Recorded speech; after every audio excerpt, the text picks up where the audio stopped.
And the pot calls the kettle black, calls the kettle burnt, calls her mad. Kettle reminds the pot that we both been burned on the same stove, that the parts of our bodies that are layered in soot were scorched by the same hands. Kettle tells pot that she still boils water, holds the hot breath of a white man's tongue, endures the slow simmer of a white woman's allyship, and still we make something beautiful.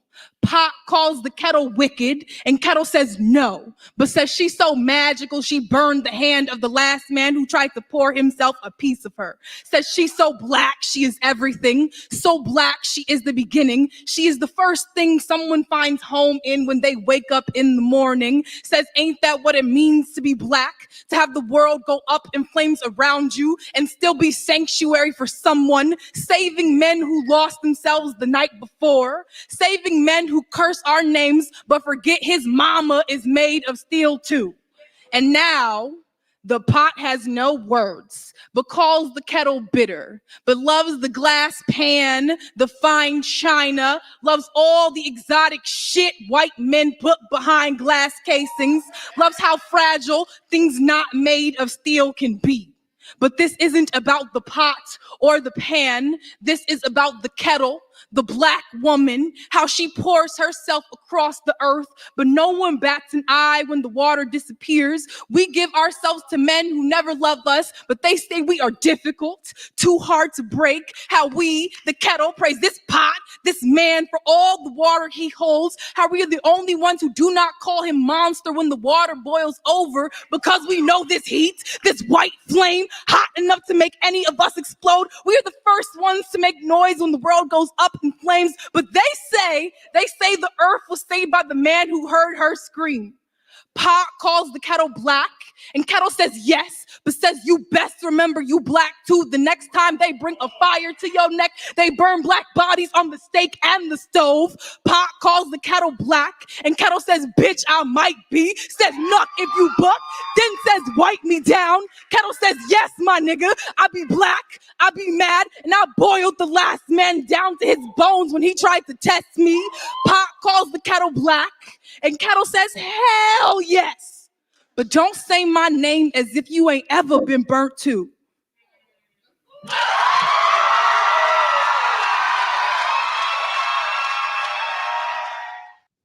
All right. Microphone check 1 2. Will a man? Microphone check 1 2. This is DJ Torch on the one. Zen 2s tonight. Just doing kind of like a little quick live stream for tonight. Just get a little bit more of the latest information out there. Tomorrow is the main show. It's going to be a big surprise. I'm not going to name what the name of the show is, but it is Crime Sunday, so that should be a little bit of a hint. All right, everybody, here we go. Right now, I'm going to be speaking on Cam Newton and what he thinks. And let's see how far into delusion he goes with acting like he knows about relationships, because obviously he doesn't. Will a man really understand true love? Because when you identify those things, it was how can I benefit from the situation? He has high status. I have high status. Right. I'm have a business. It matches that. So to my point, when I'm saying I can make a woman in regards to that, I see way too many times a high value man takes a low functioning woman or a low value woman and increase her status overnight. Now, I don't get what his point is, because a high value man was a scam from the beginning. It's a bullshit term. So why are we still bringing it up? There are a lot of, look at it like this. Diddy is a high value man. Oh yeah, right.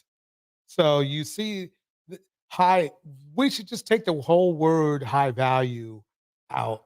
Let's just call them high earning men. And that includes the ones who make $1 million. That scam crap that dude was doing. You all know the dude who passed away. That dude was saying he was just trying to make finagle himself into a conversation of being called a high value man when he wasn't, by strictly using a financial amount of money to do it. He didn't even I mean, he didn't even hold up to the level of being a person who was. He said, "Oh yeah, it's not just money." This is what the high value man said. A so-called high value man would say, "Oh, nah, yeah, it's not just about money. You have to be, this and that, and one with the guys." It's like, who goes? What in the hell does high value man have to do with women? See, that's why there's something weird that happened with, Mr. S. I'm not going to even say his name, but let's just think about it.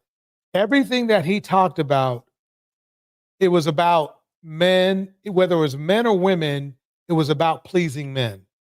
Men pleasing men, women pleasing men. That was it. Let's hear some more. It's still a process. It's still a level of submission from both sides, not just a female side, but also the male side. And also, there's a patience that goes into that to be like, yo. Wait, hold on. Depending on the negotiation, because some of that stuff, I'm saying, could move fast because everyone's negotiation process is different. You know what I mean, Cam? Meaning if we coming in saying, okay, Cam, this is a strategic dating thing, we both know it. We're going to have this all planned out. We just going to hit these points, meaning that would come into fruition a lot sooner because we're clear on the plan versus if I came in without you knowing my plan. Yeah. And I'm like, oh, Cam, yeah, hey. It may be a little longer process. I agree. Drinking and driving is a decision that could change. How's that right there? Moving forward.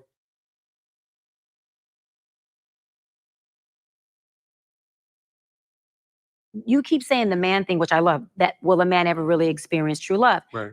My answer to that two-part answer: one, I'm not a man, and I believe that a woman should stay in her place when it comes to answering men's question from a place of being the source and instead say my opinion. Just like I think a man also should stay in his place when answering questions about us because y'all not us, you don't know, but you can say in my opinion, in my experience or what I think. So I would hope that men could experience real love. However, I think basically Cynthia G and the Queenmaker were more accurate. Say what you will about them, but it just seems like today that if men are bragging about being promiscuous, if men are bragging about not getting married, if men are bragging about, flying abroad to red light districts all over the world, obviously it's a very large pot of men, and I'm talking about the men in our community because the other communities really don't matter in general. Black women are not taking advantage of the other options out there. They're just let's just F it. Let's just focus on what's going on in our community because that's where the Black women want to choose. That's where they want to take their chances. Fine. I'm not going to fight you on that anymore. But what I am going to say is that in doing so and being exclusive to a race of men, know that your odds drop drastically. That depending on the race of woman you are, obviously in Blackistan, if you choose to only date Black men, you are looking at 20%. No, I think it's like 10%, 15% of the whole population of the United States. So even if each and every Black man was perfect, your odds would still be slim. So I'm not saying, oh yeah, go out there and divest whatever. No, I'm not saying that. But I'm just being logical about it and showing your options. I'm going to play some more. Here we go. I believe that it would take more than a high functionality. It would take more than high valueness. It would take more than being able to come in and, make a woman or make a man, whoever we want them to be. Well, first of all, it's like this. Don't try to make anybody into anything.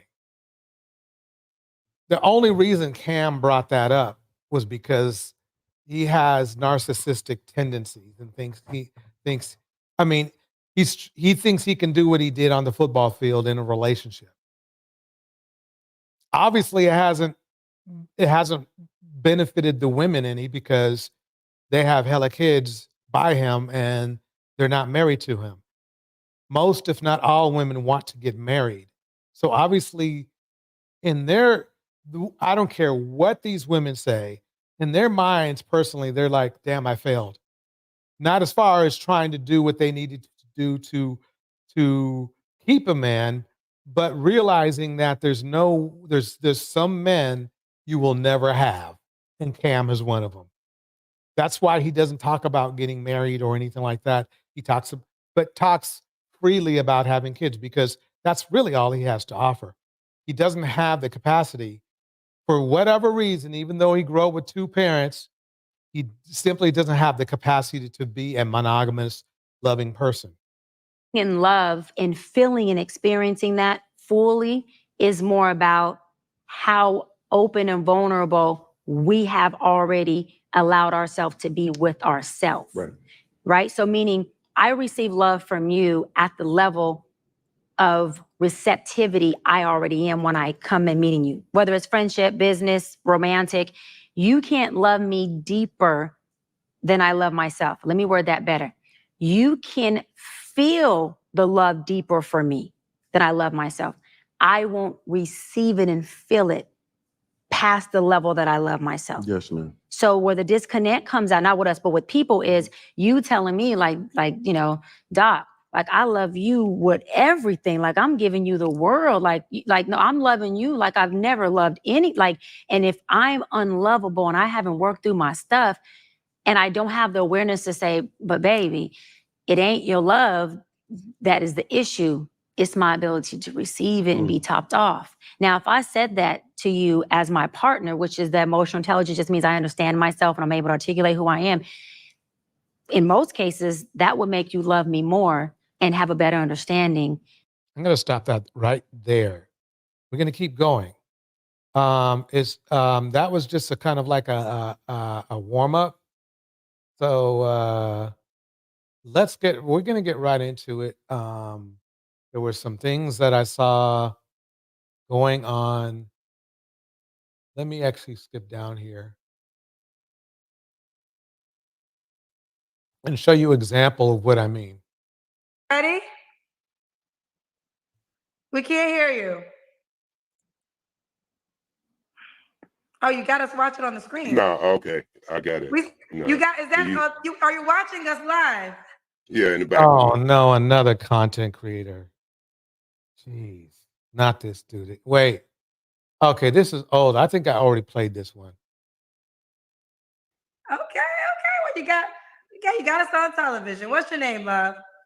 My name is OG, J Speed. Well, my name is J Speed, but the OG is just because of my age. I'm 65 years old. Or 65. We got there fast. What do you want me to call you, sir? You can call me J Speed. That's good. J Speed. 65-year-old man calling himself a hip hop name. Way to go, guy. Okay. I have a little cold, so I might sneeze in a second. So let me apologize. I got you. I've been watching the whole time when you put the paper in front of you. Yeah, well, I'm putting my paper up. I'm cleaning my nose, I got you. guys. All right. So J Speed 65. Where you calling us from? Los Angeles, California, the city of the angels. Okay, LA. What's your zodiac sign? Cancer. Cancer. You have any kids? I have 5. 5 from kids. 48 to 20. 48 to 27. Give me all 5 ages, please. 48, 47, 46, 30, 33, and 27. Are they all by the same woman? 2 marriages. 2 marriages. Okay. When did you get divorced last? 1997. Okay. And what do you do for a living? Are you retired? I'm a retired stuntman actor, and I run a transition home for mentally ill and people with substance abuse. All right. So you're a retired stuntman actor. Yes, ma'am. And what else do you do? I run a transitional home for people who have mental challenges and drug addictions. Okay. Criminals. Okay. Just out of curiosity, because everybody's calling you Samuel L. Jackson. Did you ever do stunts for Samuel L. Jackson? I did stunts for Samuel L. Jackson. I did stunts for Cindy Poitier and a lot of other Black actors at the time, because it's not that many stuntmen in Hollywood. Okay. Well, they were calling you Samuel L. Jackson, so I guess they indirectly knew. When I get mad, I pretty much sound like me, or he sounds like me. Okay. And then you also do what again? You run a mental people with mental challenges and people who have drug addiction. And you run. Okay, I think I'm going to pause right there because they're taking too long. I'm going to get right into it. Where did I put it? There we go. Here's a short primer. I was a horrible mother. Horrible. I was a great father. Ooh, hold on. No, we gotta unpack that. I would have thought that she would have come in with some new phrases because she used that before over and over again. But let's listen to it. Here we go. We gotta unpack that. Meaning I was a horrible mother, meaning when my kids were growing up, I didn't know what mothering was. I didn't understand it. So, and because the father wasn't in the home, right, in a positive way, I did the providing, I did the protecting, I did the basically she was either with or married a bandit. Let's keep it going. Guiding, and I didn't do the nourishing. Remember how she said that she had to do all the providing because the man in the house wasn't the man in the house. Nurturing, the affirming. I didn't do that. I didn't have time. I had 3 kids and a job, right, and a crazy man. So I had to protect them. I had to provide for them. I had to get the rent paid. I had to make sure that they had structure and system. Remember, this is the same woman who's asking women to literally do the same thing. Settle for less. The things that the father would have done had he been there, I had to do. So I didn't have time to wipe boo-boos and bake cookies and tell you how cute you are and how much I love you. Come on, let's get this done. We got to go. That's daddy. Come, baby. Let me tell you what we're going to do today. That's mommy. So make it clear now. There's another man in the house. There's a man in the house, or technically, psychologically, another man in the house, because she said she was the man in the house. So you can't blame her. Dude just wasn't up to the job. And it's funny because they always say, well, no, a man needs to be in the house all the time. Tomorrow, when you see our live streams, you'll see that situation does not work out that way. Just because there's a man in a house doesn't mean there's a man in a house in a positive way. Here we go. I didn't get a time to do that. That second go around as a grandparent. Now I do that. Yeah. Yeah. Now okay, come here. Let's talk about it. What does it mean? And instead of giving orders and directions, I have conversations. Right. Instead of just giving, don't do. I teach my grandson about boundaries. You have a right to say yes. You have a right to say no. You have a right to be respectful. Okay, tell me why you're saying no. What do you fear? What do you feel? Just a completely different way, because I don't have to worry about the rent and food and school and homework and those kinds of things. So I was a great father. And then and see, what I love about this going on right now is basically do the science of exclusion. And what I mean is this. She is saying it in as nice as a way possible without knowing she's saying it, is don't date a bus driver. Don't date a bus driver. Because remember now, she would not have to go out to work if she didn't date a bus driver, because the man of the house would have been making enough that she could have just been in her feminine energy. So what's funny is that she's literally, without saying it, telling you don't date a bus driver, because there's too many other incapable men out there. I'm an alpha female. I know. But I know how to wear it. Yeah. I didn't at that time. And I chased many men away because I didn't know how to wear my alpha. I do now. I'm going to pause that right there. Let's go into the main part. That was just a short clip. Just wanted to give you a taste. Here we go. Now everybody wants to be the next Iyanla. When people didn't want to Everybody wanted to be the next. Oh, I see what's going on.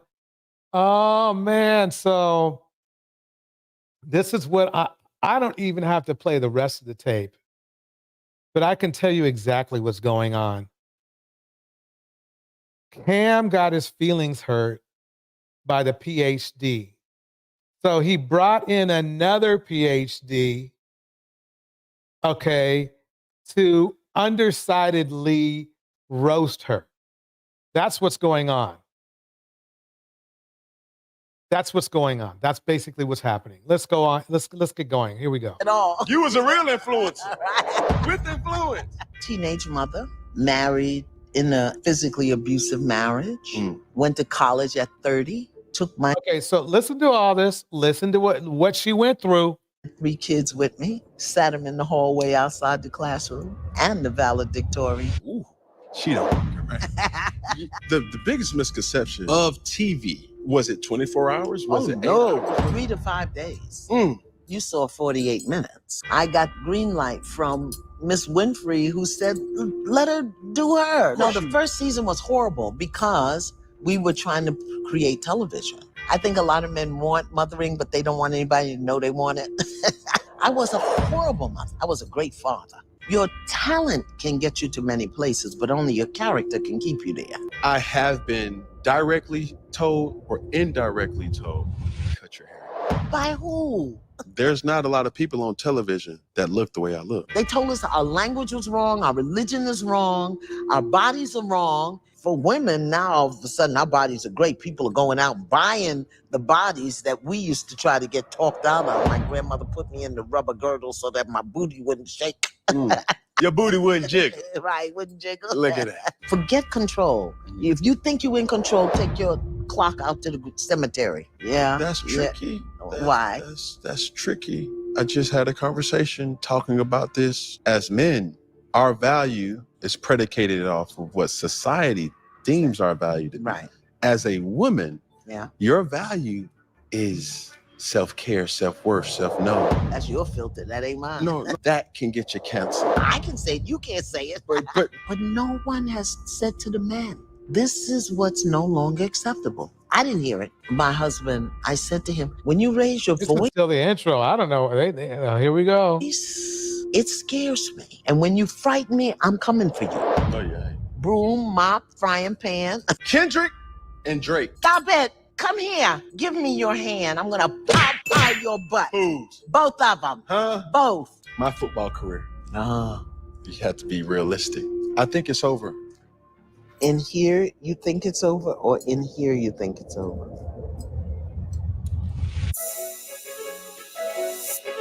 Okay, I'm going to pause that because if you want to see this full show, we're going to get right into it.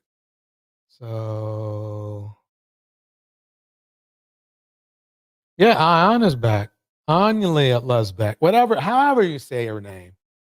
And why it's interesting to bring her back is I'm telling you that he brought her back for revenge on Dr. Bryant. But because Dr. Bryant has a little bit of a different look.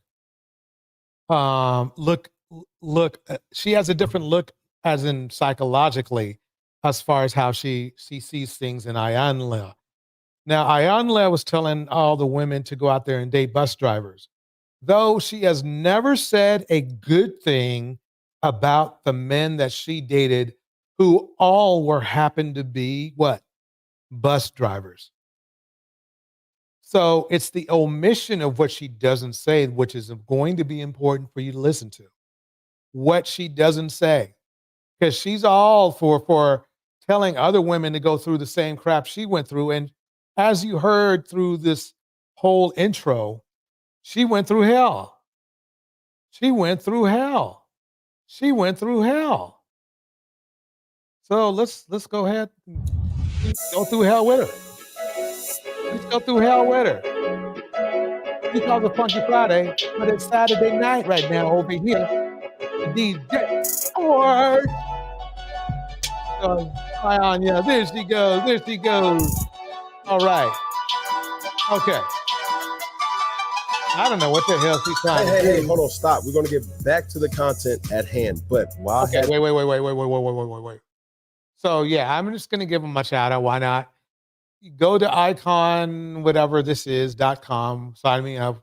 $1 a month for a year. That's not that bad. I mean, that's a deal. That's $12 a year. I mean, Cam was famous, you know? So let's get into it. Here we go. Of Funky Friday. And I promise, and I really do promise, to give good content for the masses. But most of all, keep it funky for your asses. I'm Cam Newton, the son, Mr. Boogity All, and you are in for a treat today. And I don't know if you in for a treat or if I'm in for a treat, because what just transpired is something that I didn't necessarily have any hopes or didn't think that it would go there. But at this particular point in time, I'm giving full vulnerability to this particular individual. So I can tell you right now what Cam is going to do. What Cam is going to do is, for the remainder of this season, or whatever you call it, when they have these episodes, is to snap back at Dr. Bryant. Let's keep going. You might know her. As a matter of fact, I know you know her. She's a phenomenal life coach, best-selling author, spiritual teacher, former lawyer, a priestess, producer of Fix My Life and the Relationship Spot podcast. She's a mother, a public figure, and something that I just witnessed firsthand, a prayer warrior. Ladies and gentlemen, I present to some and introduce to others or should I say, Miss Iyanla Vanzant. So she's a miss. So Iyanla Vanzant is a miss, just like the doctor is. The difference is Iyanla Vanzant is older and went through hell with her ex, okay, who was a bus driver. And Dr. Bryant didn't.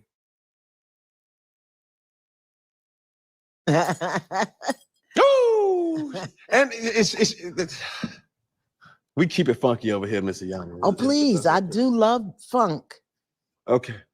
Well, she just slapped the shit out my hand. And I know she got kids, and I'm like, oh, Lord. But grandkids, too. I'm like, look. Great grandchildren. Look, let me tell you something. Great grandmother. She don't, look, I got to say it like this because I need the viewer to understand. She don't fuck around. and I done seen episode after episode, and I done seen clips after clips, and I'm like, ooh, I love it, though. How are you? I'm blessed, and I'm so excited. I'm so excited to be here. Did he pump up the other PhD this much?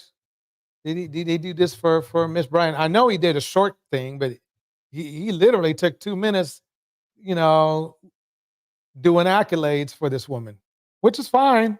But I'm just telling you to kind of keep an eye out. Here we go. I meant what I said. I've been loving you a long time. Yes, You're ma'am. one of mine. I love it. And I think I want to tap into so many different things, but obviously before going into what the world knows you as, so we can stay right there as what a lot of people know you as. I'm looking here, it says 10 seasons, 136 episodes of Iyanla Fix My Life. How do you feel about it? Honored, privileged, blessed. Excited that to be a woman. Why doesn't he ask Iyanla, why did you, if you couldn't fix your own life, why are you trying to fix others? Watch, he won't ask her something like that, because he threw shade at Dr. Bryant by saying, well, you're 41 with no kids and, no kids and no husband and shit. So he threw that smoke out. But now he's making it sound like a situation that anybody would agree was a worse situation to be in for longer, like 20 years longer, okay, is a better situation. Woman of color to create an entirely new genre of television, because that's what that was. they called it reality TV. But when I did Iyanla for another network, they told me you can't do healing on TV. People don't want to see that. It's too safe. Yeah, well, they didn't. Well, it wasn't too safe. It was too unknown for the other network. Say less. Yeah, and so when I did it on Fix My Life, to be able to walk people through a healing process in front of 4, 5, 6 cameras, so that the viewer could participate, that was exciting. Right. Yeah. So I think that He's trying to get a show back. the biggest misconception of TV, Hollywood, or just production is it takes time to create. It does. With going through a typical episode, that process, was it 24 hours? Was it 8 hours? 3 to 5 days. Mm. You saw 48 minutes. Yes. 3 to 5 days, because we weren't making television. We were doing healing. All right, in the house, Indiana Mom and Brina West. If you're in the house, put a 1 in the chat. Here we go. We were actually doing the work. And then with a team of just phenomenal editors and producers, we were able to craft it in such a way that 48 minutes gave the viewer a complete a composite of what the healing process was. But those people did their work. 3 to 5 days, depending upon the story. So as you look back, was there someone or something, a situation being in where the first thing thinking about each season or the whole body of work that comes to your mind? Do you have a favorite? Oh no, you can't have a favorite. That's like having a favorite kid. Okay, I'll put it like this, which is true. This person who you are right now, and I do it through my content. We're human, so we can heal ourselves. Do you have a episode or an experience through one of your episodes that speak to who you are right now? Yeah, I think anytime I work with men, okay, because I raised a son and I watch my son falter and fall. And I know that a man is who his mother makes him. And I failed my son in many, many ways. And every time I work with men on my show, I got an opportunity to open my heart first to me, and then to a deeper understanding of who my son is and what he needed and what he didn't get, what I didn't give him. So, like a wise person told me, sometimes people are just born bad. I love working with men. I love women, my sisters, yeah. But I love working with men because they provided me with a deeper level of healing for my father, for my brother. Brina West says, is she a pygmy? And I'm going to let everybody out there in YouTube land decide. Let's keep it going. My son, for my grandsons and my great-grandson. Right. The way you feel that way, I feel the same way about women. Yeah, it's good. Yeah, it's a balance. Yeah. It's a good yin and yang to it. Now, don't get me wrong. I've had plenty, male guests, and I enjoy, great intellect, right? But there's something about a woman that sits across and a high value conversation takes place. Yeah, and that's where the emotion of I gotta feel strong, where it's like I don't have to prove to another individual that I'm an alpha male, when certain triggers can. An alpha male takes care of their family, not just financially. So that's a little bit of delusion. He's an alpha on the football field. I will absolutely say that. He's an alpha athlete. But as far as being an alpha male, not quite. No. Unleash the need to feel that way, and most women do that for men. You don't have to unleash it when you're with many women. You don't. No, I don't have to do it. But I'm saying my preference is like See, Well, alpha male is not just, let me break it down and stop for 1 second. Alpha male is just not about being, oh yeah, I'm strong and everything. It's about being a leader and making logical decisions as well, making decisions for people around you, because you can't be alpha to yourself. You have to be alpha to other people. You have to be a role model. That's what an alpha male really truly is. I think what happened is like this red pill ideology started to bend alpha male, meaning just dudes who just get laid a lot or something like that. That's what they call an alpha male, which is not an alpha male. An alpha male, an alpha male is a person who takes care of his family. He takes care of his community. He takes care of the people who work around him. And I'm sorry, that's just not Cam. And it's not a lot of other people either. It's okay. Amazing football player. Alpha QB. I'm good with that. Alpha football player. I'm good with that for these labels for Cam. Alpha man. I don't know. I mean, look at all them broken homes. Look at all them broken homes. I've been doing Funky Friday 4 years now. Is it 4? Okay, I It's missed 4. a year. Yeah, 4 years. And am I right? And And I missed 2 years. I say to Since myself, 2020. yes, Since right after it the. was during the pandemic. It was during. Okay, It was good. during Because the I pandemic. started stuff online too during the Right. pandemic. And my preference is woman, Yeah. right? I think they unlock this. Okay, I can always go My here. preference is women. Oh, okay, to be a host too. Okay. To talk about, you know what I'm saying? Or I feel comfortable in this type of pocket as an interviewer or as a person who takes on other people's energy, as a therapist, as a listener, as a human being to, another word is an empath. Mm-hmm. My just preference is Women. talking. Okay. Wait, did he just I call just like himself? working with. Wait, did he just call himself a therapist? Let me go back for a minute. Am I right? And I say to Since myself, 2020. yes, Since right after the. it was during the pandemic. It was during. Okay, It was good. during Because the I pandemic. started stuff online too during the Right. pandemic. And my preference is woman, Yeah. right? I think they unlock this. Okay, I can always go here to talk about, you know what I'm saying? Or I feel comfortable in this type of pocket as an interviewer or as a person who takes on other people's energy, as a therapist, as a listener, as a human being. Okay, now he's done it. He is not a therapist. He is not a therapist.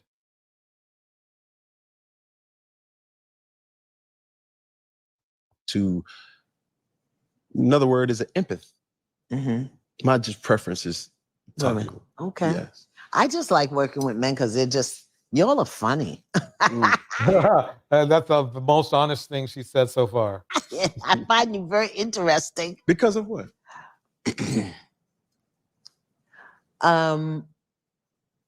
So many, in my experience, so in my experience, my first. I mean, it wasn't that funny when you get hands feet put on you, though. I don't know how interesting men can be if you already on the defense, but here we go. Instinct is to mother you.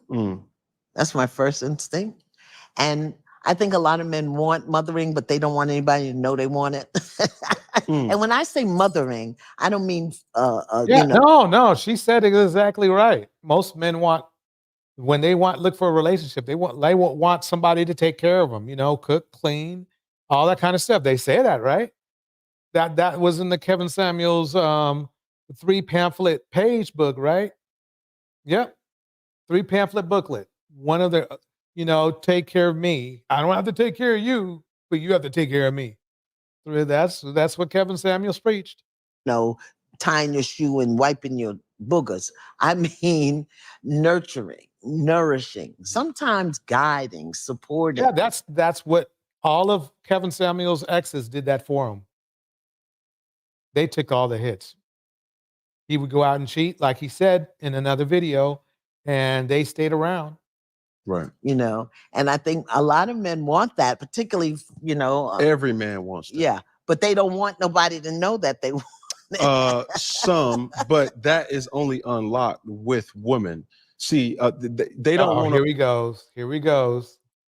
We talk about something you don't even know nothing about. Here we A go. lot of other men to know that. Yes. But every man desires that from women. But when it's done in a healthy, respectful way. Correct. Because mothers can be overbearing, domineering, violate boundaries. Let me pause it right here. Brina West just nailed it. Alpha male's main goal is to defeat other males to prove their worth to a female through the strength and dominance.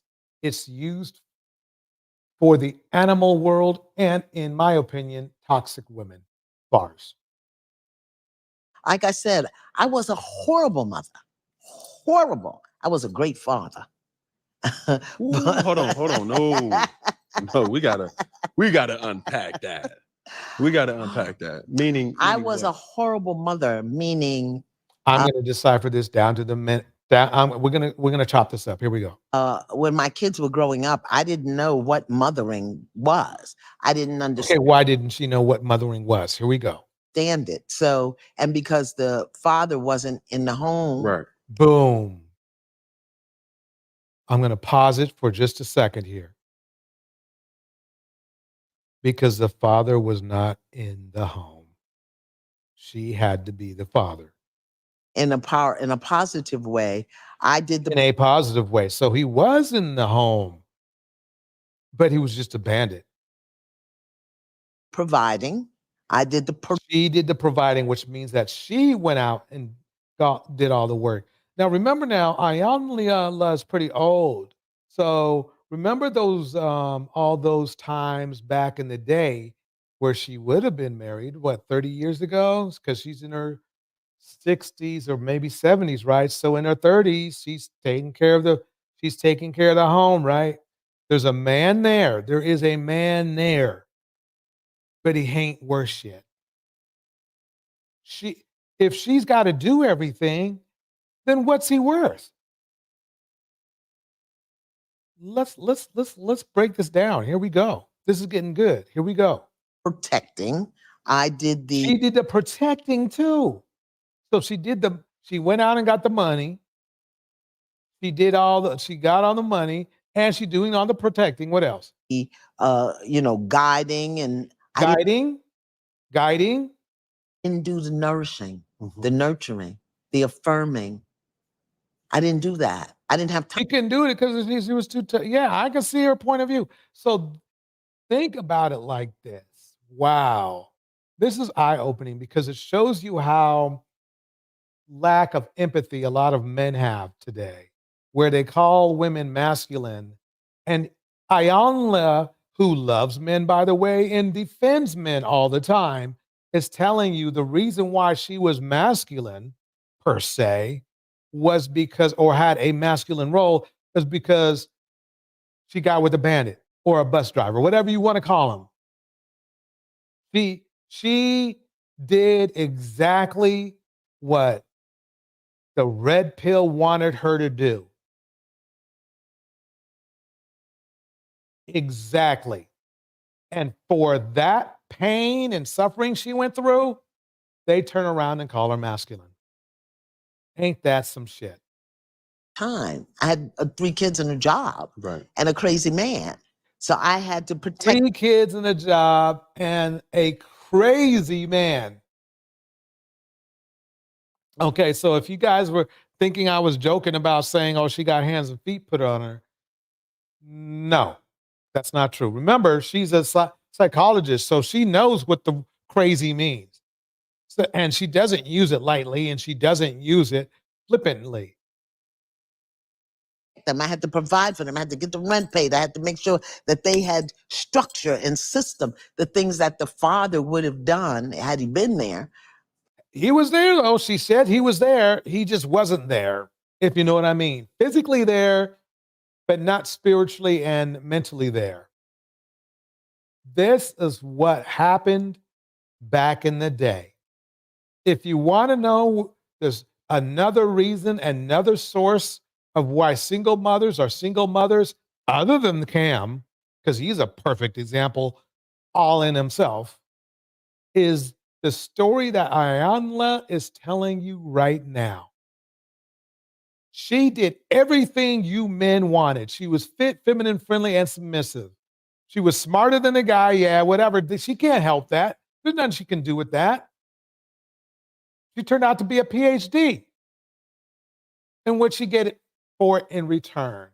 Called the same thing you dudes go out there and do. Called her masculine for taking care of the home. There's a million Iyanlas back in the day who you guys were calling masculine. And the reason why is because you guys were feminine. Let me keep it going. I had to do. So I didn't have time to wipe boo-boos and bake cookies and tell you how cute you are and how much I love you. Come on, let's get this done. We got to go. That's daddy. Come, baby. Let me tell you what we're going to do today. Daddy was probably too busy, and I'm only assuming being a bandit. Either he was high or going elsewhere to get laid, that kind of shit. She pretty much sums it up. That's mommy. I didn't get a time to do that. That second go around as a grandparent. Now I do that. Yeah. Yeah, now okay, come here. Let's talk about it. What does it mean? And instead of giving orders and directions, I have conversations. Right. Instead of just giving, don't do, I teach my grandson about boundaries. You have a right to say yes. You have a right to say no. You have a right to be respectful. Okay, tell me why you're saying no. What do you fear? What do you feel? Just a completely different way, because I don't have to worry about the rent and food and school and homework and those kinds of things. So I was a great father. And then I'm an alpha female. I know. She might be now, but back then, obviously she wasn't if she was taking out them hands and feet. Because an alpha female's like, look, F this, I'm out. I can do bad by myself. But I know how to wear it. Yeah. I didn't at that time. Yeah. And I chased many men away because I didn't know how to wear my alpha. I do now. I think a lot of people, let me just speak for myself. I see a different version of my father, how he grandparents rather than how he parents. Shout out to the last shall be first in the house. Good seeing you this Saturday night. Here we go. Yeah. And it's such a softer, like, hold on, who is this guy? Who are you? What did you do with my father? and that whole thing to me is crazy, but it's also fulfilling to see. Like, my dad is not the emotional, available person. Mm-hmm. That's just who he was. Like, he wasn't that. He's still not that. Yeah. You know what I'm saying? He's just one of those guys like, bruh, I ain't gonna tell you I love you, but if it's 3 a.m. and you need somebody to call, I'm gonna answer. And I'm gonna pray for you all the way, curse you out in every single. Is he talking about his his father that I think somebody said was a philandering father, but we'll keep it going. Here we go.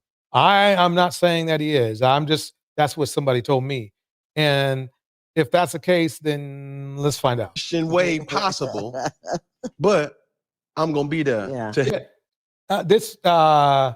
Chaos Rain, this was just released, I think, yesterday or the day before yesterday. Help you. Yeah. And that's all I knew. Yeah. So now seeing him, play Boogie Monster with my kids and run around, and I'm like, bro, you never did this with me. Like, what's going on? Yeah. But it's such a beautiful kind of evolution that there's so many different things that I think the stigma over society has just pushed along with time. And I've heard it too many times where Black fathers aren't. Pause it right there. The last shall be first said it perfectly. Let them keep talking and they will tell on themselves. Bars. Available, or fathers that are there. I think when I look at statistics now, I think we're up more than we have ever been. Really? Where we are available in our children's lives. He's being delusional. He's being very delusional. It is really bad in our community with fatherless homes. We use the excuse. We use that weird excuse, fellas. Oh yeah, that's a baby mama. No, that's a fatherless woman. That's a husbandless woman.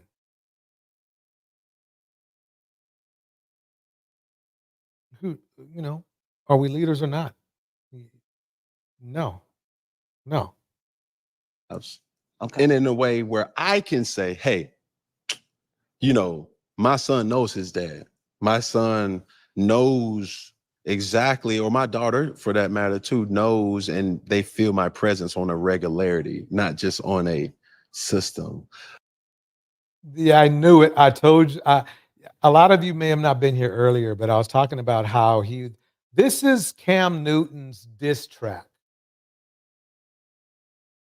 to Dr. Bryant. This is Cam Newton's diss track. He's Drake. I mean, let's take all the let's take all the what should we call it? Genderization out of it, right?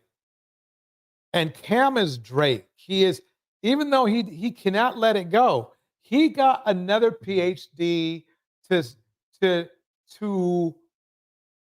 throw smoke at the initial PhD that roasted him by accident.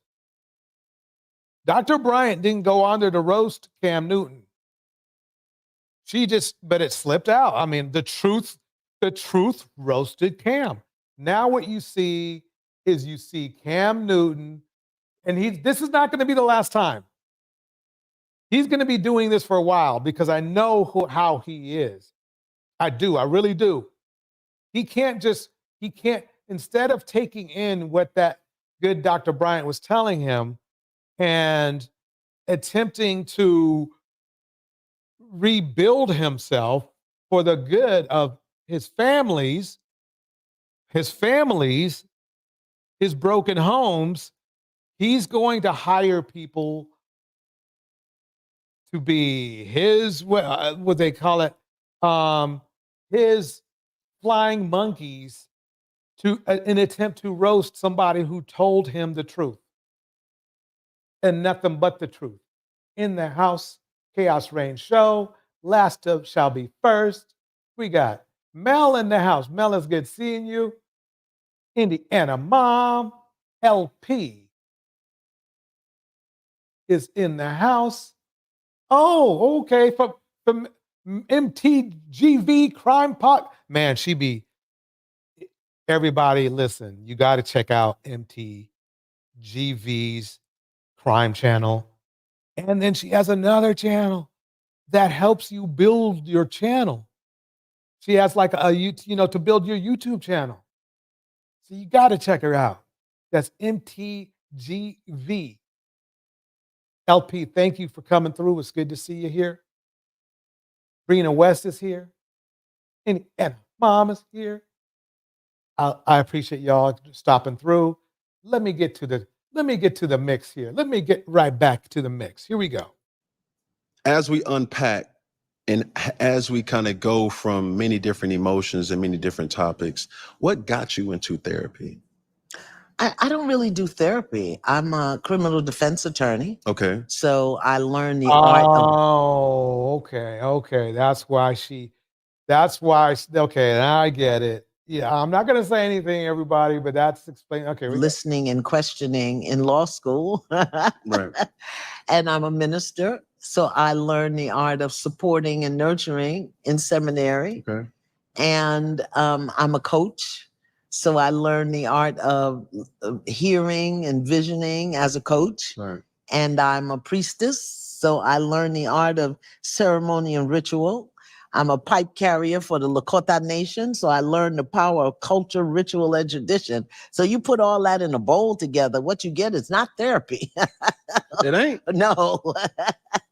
Therapy is a very specific set of practices and rules and directed toward a certain thing.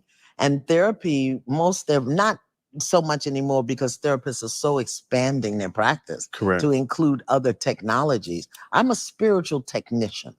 If there's anything wrong with your spirit. Good question. Absolutely nothing wrong with the criminal defense attorney. I'm speaking in terms of her, how she pretty much gives men a pass, no matter how much damage they do. Like, I don't know if you've seen it, Chaos Rain show. You should watch the show she did with T.O. A lot of people don't know this, but T.O. is a son to a teen mother. And she, did a healing thing with T.O. And at the end of the day, they started blaming the mother, who was a teen at the time she had. And I mean, I'm not talking like 19. I'm talking like 13, 14. And the man who made T.O.'s mom pregnant was a grown 32-year-old man with a family of his own. And T.O., he lived right across the street. T.O. never knew it. T.O. never knew it until, recently. Well, no. He found out when he was, I think, 12 or 13, something like that. It's crazy, though. You got to see it. And she was all nice to this, to this man who had made a teen mother, a teen girl pregnant a long time ago. And she literally belittled the woman who was a teen at the time. It was the craziest thing. It was like, yeah, I'm dead serious. I'll look back at the I'll put it in the community chat later, but I'll put the TO link to the TO video in the community thing. It was the craziest thing. My mouth was like wide open, like, you've got to be kidding me. Man, it was crazy. It was crazy. Yeah, but TO is a kid of a teen mom. A teen mom. And it's like you think to yourself, okay, well, just two young kids and didn't know what they were doing and the young girl got pregnant. No, this was a 32-year-old man that made her pregnant. I kid you not. Anyway, enough of the sidebar. Here we go. I got something for you. You need a screwdriver, you need a hammer, you need a nail, you need a Hand me that wrench. Hold on, hand me that wrench. You gotta go. You need a prayer, you need a color, you need a breath, you need a sound, I'm a technician. And I learned that it's my gift, but I learned that by bringing all of these things together, where traditional therapy says you got to do this way for this reason. I don't have those parameters. My goal is to get your spirit right. That's my intention. How long does it take you to analyze if somebody's energy or spirit is off? Well, I don't analyze. What I do is sense, feel, and I hear. Okay, that's what we're doing. That's what we need to do. Okay, fine. Sometimes I see it. Sometimes I feel it. Most often than not, I hear it, because it has to be spirit guided, spirit directed in order for it to be effective. I'm just a lowly human being. I'm subject to lose my mind at any moment. But spirit, the source, creator. I will say this. She speaks very well. Very well. We'll see. Well, let me break it down. Let me be honest with you. She is extremely intelligent, probably more intelligent than even me. I'm breaking it down. I'm being real. But I just think she used her talents I think well, obviously she did it in the right way. Anytime you can heal, so try to heal somebody, and you have the wherewithal to do it, that's it. But I always thought she was a therapist too. I always thought she had a PhD. So she's a lawyer. So, and I think she made it very clear that she's a lawyer. She is not a therapist but by her own words. So definitely take that into account. Welcome, Bridget. Bridget Mouton in the house.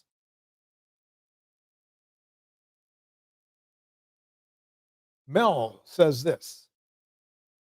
She has a soft spot for those who move in a horribly selfish way.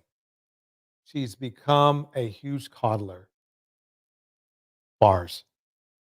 That's very well put, Mel. Very well put. Is going to tell me what it is that needs to be done. Right. And unpacking these things, doing a show for that long, Mm-hmm. when did you know, okay, this is how, like, when did you master those interactions?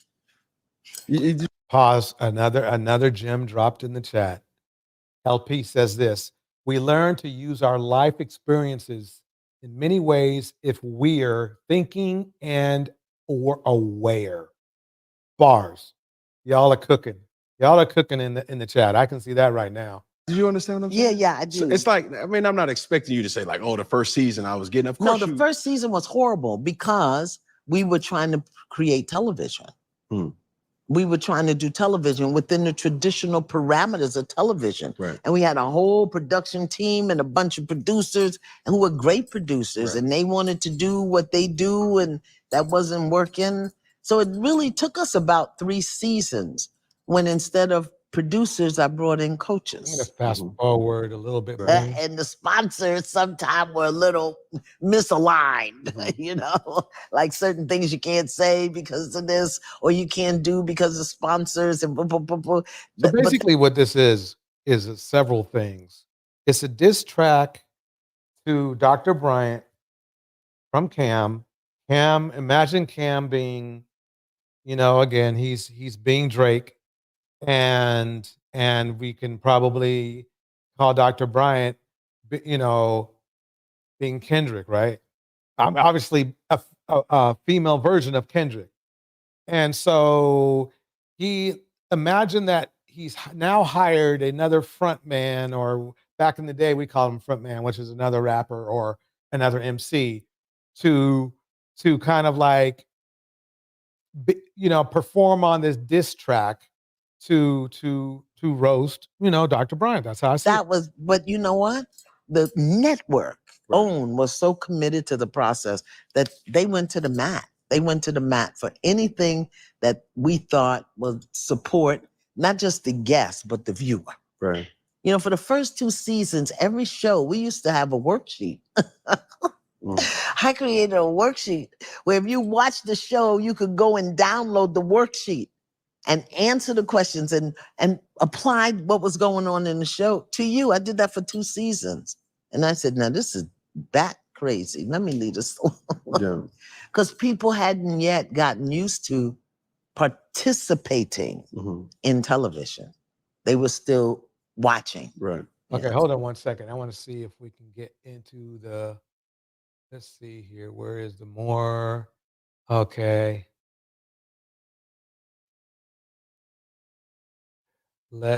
Are we at 14 minutes yet? Oh yeah, we went way past that. Okay, so 24. Yeah. Okay, so we're going over her background.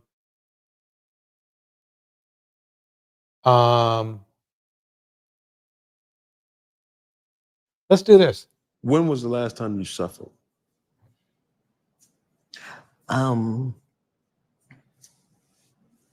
What's today? Monday?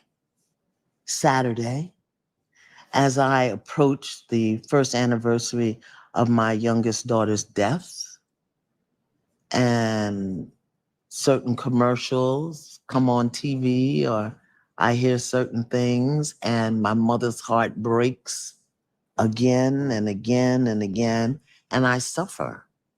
And I'm a mom, and I had to bury my second child. And I just know how not to stay there. I don't buy real estate in the suffering.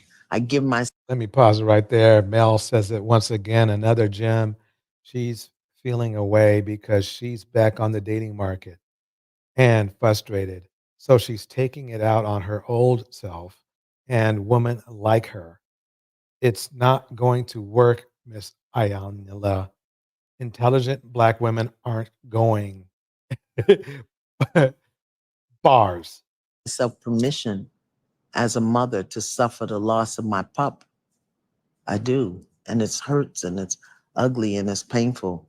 And then I get me a Pepsi and have a little cry and go on about my business. You cry? Oh, absolutely. What? It was a Want me to joke, show but you? it was one. Want me to show you? Listen, let me tell you something. Like Oh my God. So just so people know, for context, I saw you at an award show, Hollywood Unlocked. Shout out to Jason Lee, and instantly I knew exactly who you were. And it's not, did I not know who, if you knew who I was, I just wanted to introduce myself and show respect of like, I have to get you on my platform because it's needed. It's essential for growth, especially for my audience to see and witness the amazing ability of you to dissect and demand what you need to happen, or in essence, to heal a person. And I thought it was just, that interaction was just so cool and pure. But what was cooler than that is you on stage and the demand and the presence and the affirmative. Just, I'm gonna go a little bit fast forward. Let's go through.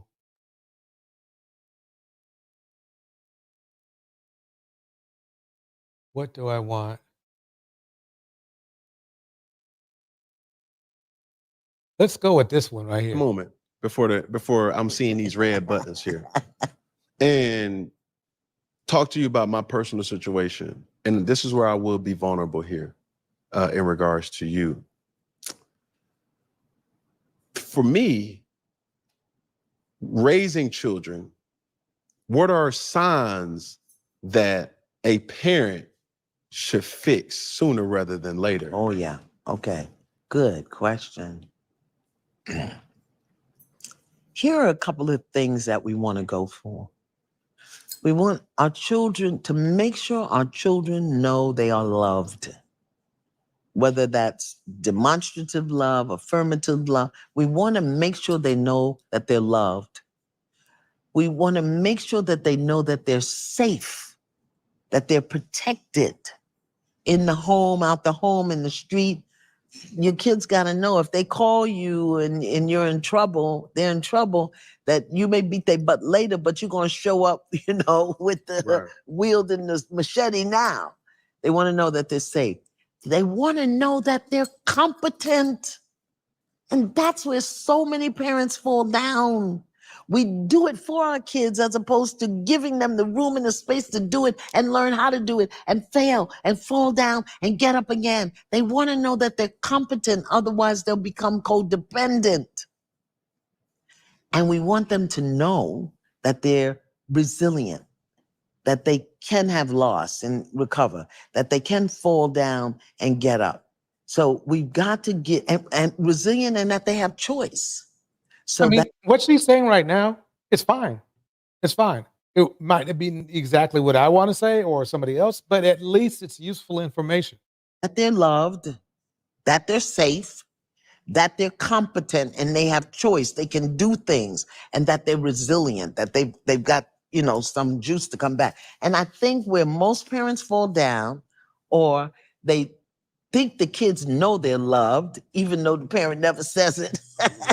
Because as a parent, we think, I'm feeding you, ain't I? Right. I'm clothing you, ain't I? Right. You got toothpaste and toilet paper. Right. That's love. The responsibility. Right. You know what I'm saying? You got them Christmas gifts, don't you? Yeah, right. Oh, he just told on himself. He just told on himself.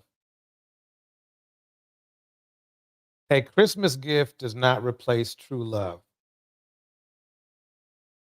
especially when you ship it to those people. See, I told you this was his diss track. Right. We think, but we never just say, I just love you. I love And you. nailed it. Also, Black women peep the archetype of Black women Cam chose to bring on to clean up, so to say. Exactly. Exploiting is all he knows. Right. You nailed it. You nailed it. Bars, Mel. Here we go. You. Good, bad, right, wrong. Sometimes I don't like you, but I love you. We don't say that. I didn't say it as a parent. I didn't say it. And my children needed it. And also, I didn't trust that my kids were competent. I was so afraid they were going to fail until I did it for them, as opposed to giving them the opportunity to going out and do it themselves so that they develop self-confidence, self-esteem, self-value, self-worth. I was so afraid that they were going to fail. And I was so busy trying to give them what I didn't have, which was support, which was direction, which was guidance. So I think that as parents, those things, let them know they're loved, let them know they're safe, let them know they're confident, let them know they have a choice, and let them know that they're resilient. Beautifully said. I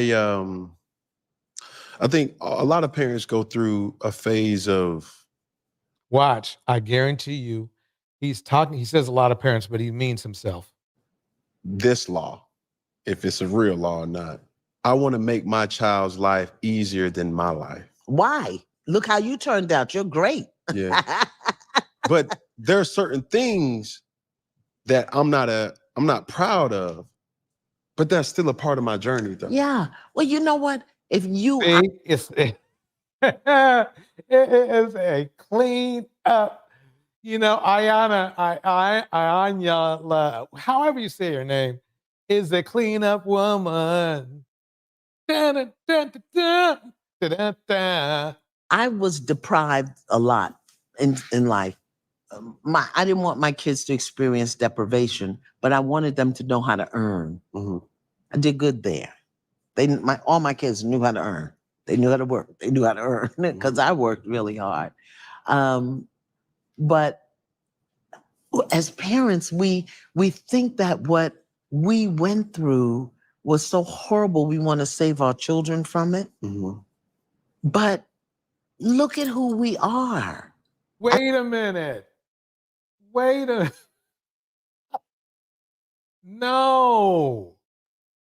I mean, don't get me wrong. Everybody should go through their own trials and tribulations. There is nothing anyone can do to keep their children from not going through their own trials and tribulations. But I mean, Iyanla, are you saying that like if you had a daughter, right, and you went through all this stuff, you went through the Mr. Hands and Feet, phase,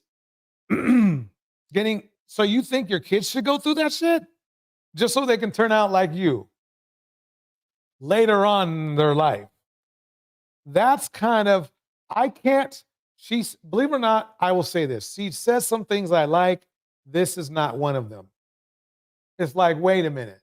We're supposed to my theory is you're supposed to make things easier for your children so they get further in life. That's my thinking. As a result of what we went through, is there a way that we could wear it differently? Is there a way that we could learn from it quicker instead of trying to save our children? You're not going to let your... It's not about saving your children. It's about well, yeah, it is. First she talks about, protection. Now she's saying don't protect. I mean, that's what not saving means, right? Kids be hungry if you got money to buy food. My people didn't have money. It wasn't like they wanted, let me starve her to death today. Yeah. Let's see how that work out. Let me just destroy her Okay, she's in left field with this. I'm sorry. I'm in left. worth. Mhm. No, they did the best they could. Right. Now, this is a word that is playing back now where it's also another line where you want to allow your kids to show that they are competent.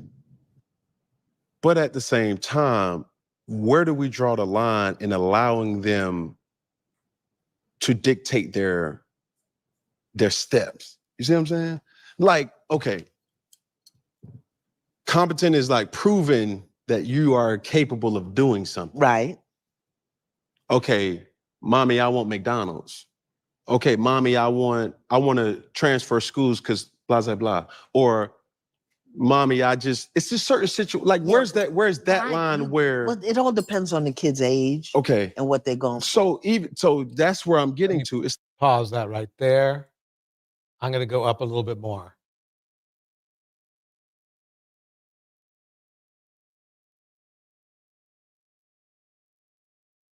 This it? I think I already went help with this. moment before I'm seeing these red buttons here.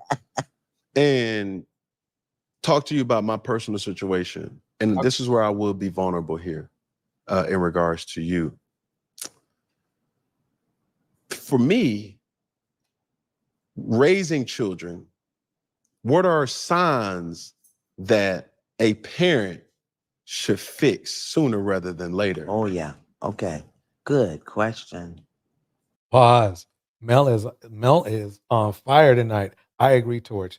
But there definitely has to be a balance there. You risk making selfish, entitled narcissists.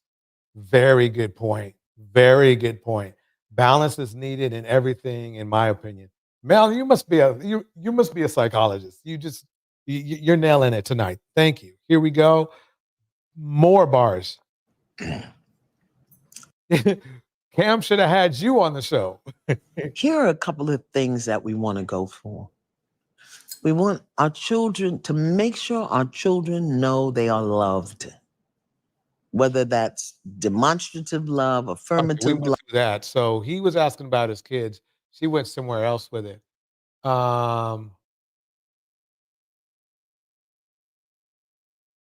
Okay, Cam's story about the impact of his mom. Oh, let's listen to more cleanup. More cleanup. There's more cleanup right here. Remember, I'm gonna give you this example too, because I remember vividly, I was a teenager, or I was young enough to understand what was happening. We was traveling all night. My father was going to a church seminar. He was responsible, and still am responsible, for 5 different churches. And we traveled to Savannah, Georgia. We got in town at a time where it was a tricky time for the hotel block to go. Like if you get into a hotel around 3 a.m. or around like 5 a.m., Right. they can credit you for that specific night, right? Or it could roll, you could get 2 for 1. You see, it just depends on what time you kind of get there. We traveled through the night, so we got there at that tricky time. His frustration was he was tired, he was going through, and I don't know why I remember this, but I just do. And we're sitting at the counter like, man, what's going on? And excuse me, let me talk to your manager. I need to talk to your manager. And my mother is great. Cecil, listen. No, watch out. No, because I don't like how she talking to me. Cecil, let me tell you what she's trying to tell. No, listen to me. Hold on. Let me do. The protector's coming up. Yeah. And they laughed about it in the room. You know what, Slim? I should have just listened to you, baby. Dad. And my mom didn't shout. She didn't scream. And all she did was look at me and just wink. Gotcha. It was so cute. It was so pretty. But that's the ideology of a healthy relationship. It's the understanding of when to press the gas and also when to press the brakes. Well, it's also the understanding, it's also the presence of masculine and feminine energy being in balance. You know, there'll be times when he's taking the lead and she has to back down, and there'll be times when he'll back down and let her take the lead. But who's teaching this, Cam? Who's teaching relationship skills, tools, principles in the modern day? Because we're, both of us, men and women, are so wounded and so, you know, discombobulated until we're both fighting to be heard and seen, as opposed to knowing how to be with each other. Let me pause this right here. I'm going to drop a link just in case somebody wants to come up. I should have done this a long time ago. Okay. I see you. Now you see me. If I could get every couple Oh, don't forget to hit the like button. Don't forget to hit the like button. Here we go. in this country to do one thing, this would be it. Make a clear request. Do you know how many people don't know how to make a clear request and then get upset because they don't get what from their partner what they want? We're going to come back to that because I'm going to use examples of that in other clips. We need to go over. Cam, let me pause that right there. Get past the intro. This is from Pretty Brown Rise. Okay. Here we go. 5 kids later, people always ask, "Oh, why you're not in a relationship?" I'm just taking my time. And I always say I was never married, but the relationship, I thought it was going towards marriage. You said it. I didn't say it. And then my partner at the time, he had a baby outside of our relationship. And there's your single mother. Not only one, but two, because it's not like the man married the side chick that he made pregnant as well. This little clip, just this first, what was it? it's 10 seconds. Henry Mars is in the house. Just the first 10 seconds tells you everything about the Black community and why there's so many single mothers. This was one of the most common events in the Black community. Black man starts a relationship, married or not, doesn't matter. In this case, not married. Makes a woman pregnant more than once for Kia. Okay. Trizzle in the house. He makes this woman pregnant 5 times. And all through this time, he's cheating. Don't think he just cheated once and made that one kid. He cheated a lot, but he slipped once. So this is it. This is, so they're blaming Black women for trusting a man because if you ask any woman, 90% will say, I want marriage. I want to be married. I want to be in a permanent relationship. I want it to be monogamous. That's what 90% of women will say.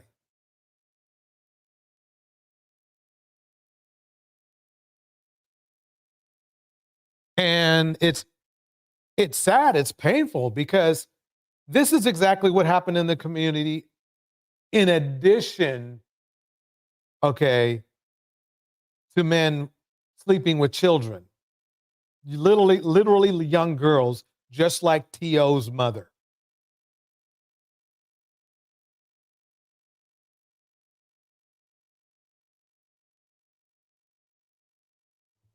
So if we as men said to ourselves, look, let's stop shaming women who have children by unfaithful men, okay, why don't we try to mentor these men that are being unfaithful? Why don't we try to tell these men to stop breaking up, making broken homes like Cam did? I love Cam for bringing it out and being open with this. I do. I love him for doing this because that whole high value, he allowed the good doctor to expose the manosphere on the fallacy of the high value man. Because when you think about it, who cares how much, do you really think like Diddy? Let's take Diddy as an extreme example. Do you really think Diddy was a valuable person to the women's lives he was in? He was a monster. He destroyed their lives. They might have thought he was valuable, but in reality, he was not valuable because he didn't give these women what they needed in their lives, which was stability, a husband, no hands and feet, protection, nothing. None of that stuff. Nothing. And Cam's not nearly as bad as Diddy. Let me make that clear. But he's still kind of in the same club. That I was not okay with. He kind of wanted to force it on me. I will agree. And we were not married. I'm not married. I'm like, if I'm not about to deal with this because I thought what we had was something way more special than the way you're treating it. You said it. I didn't say it. And I felt like I had no choice but to leave. I had to choose me and my kids over what he was about to put me through. The bonus children. Good question. How do you have 5 babies from a raggedy man? The woman has to consider birth control as well. True. But in the moment, Bridget, I'm not a woman, but I've dated women and they can go all in. They can go all in. It's really the man's responsibility, knowing that he's not going to be marrying that person. Don't get me wrong. I think a woman you should cover all bases. We need to get that out there, definitely. So yeah, I mean, have an extra pack of birth control pills just in case. But are men or not? Are men or not? We're supposed to be handling that. We're supposed to be the ones in control. We're supposed to, and I don't mean controlling the women. I mean controlling our own emotions, our own selves, our own, condom collection, our own self-control, our own urges.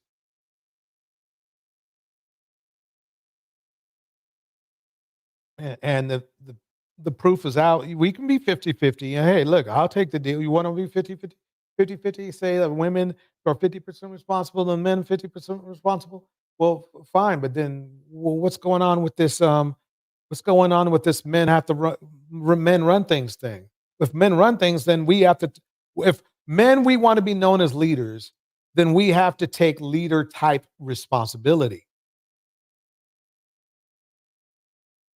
If men want to be leaders, then men have to take leader type responsibility. And that means taking responsibility. That means being responsible. That's what it means. Mel, once again, dropping gems. Carmelo Anthony did the same nonsense. Dwayne Wade as well. Bringing these outside children into the relationship and expecting the woman to just endure. Bars. Bars. I mean, are we, see, we want, that's the thing, that's the problem. Why? I'm telling you why I have the huge problem with the Kevin Samuels ideology, the red pill ideology. It's so tied up in the pimp game that they don't even see what they're doing. They don't see the destruction they're doing in the culture. Cam was brought up in the pimp game. His father might have been a preacher, but preachers were pimps too. He was brought up in the pimp game. I'm telling you. There is no logical thinking man that's going to have 8 kids by 4 different women or 3 different women and just leave the women behind. That's after the women have been extremely patient with him. That's pimp game. He has no empathy at all. Otherwise, it would be tearing him up right now. It really would. It would just, he wouldn't be able to have done this stuff because he'd be like, man, I mean, let me just keep playing. Here we go. It can be an identity issue that you must mend because where my daddy at? You not my daddy. Well, you can't tell me what to do. No, see, well, I actually only wanted like 2 or 3 kids, but God blessed me with 5 amazing, beautiful kids. I have beautiful children. How many? 8. By how many women? 3. And as crazy as it sounds, I actually want one more child. And this is the kicker. I want more. But I want to have my next child with my husband. By multiple women? What's the intent? I just want God by to your bring wife? him. I just want God to bring him. Whenever God blessed me with my husband, I would actually want us to share a child. You have just heard how Cam literally manipulated this woman with religion. Together. Are women's expectations unrealistic? And, you know, if it's a girl or boy, it doesn't matter, just as long as it's healthy. But you are proactively choosing where you want to be active at and where you want to take your time. Mm-hmm. Are you dating? I'm not dating. I'm taking my time. You're being very action-based. You have 8 kids with 3 different women. Yes. You are creating, procreating, and multiplying. That is not taking your time. You're being very selectively active. That right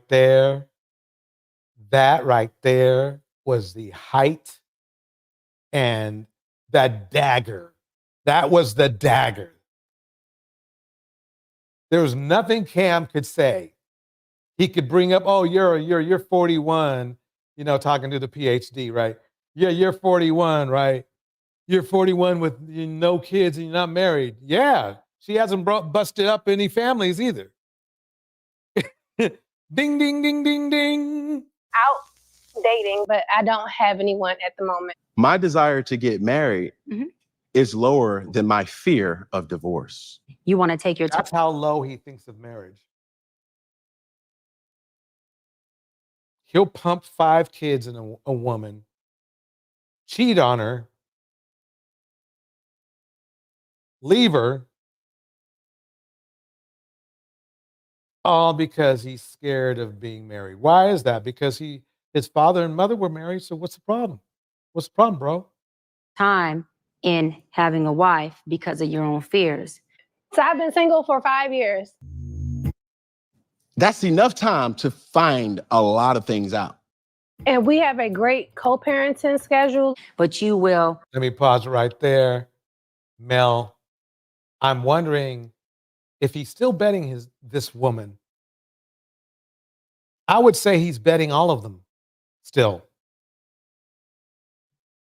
I really do. I think he's betting all 3 of them. Notice how I haven't heard any of these women in any other relationship. This is that, what would you call it? Remote harem. I call it a remote harem theory. Selfishly create broken families, even if you're in their life and you're a proactive father. Because the co-parenting schedule, we do week on and week off. But LP says, sounds like he gave someone else a reason to be scared of marriage. Bars. these families are still broken.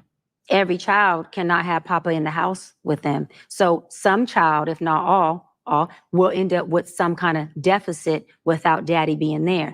And I feel like we do the best we can and we make it work.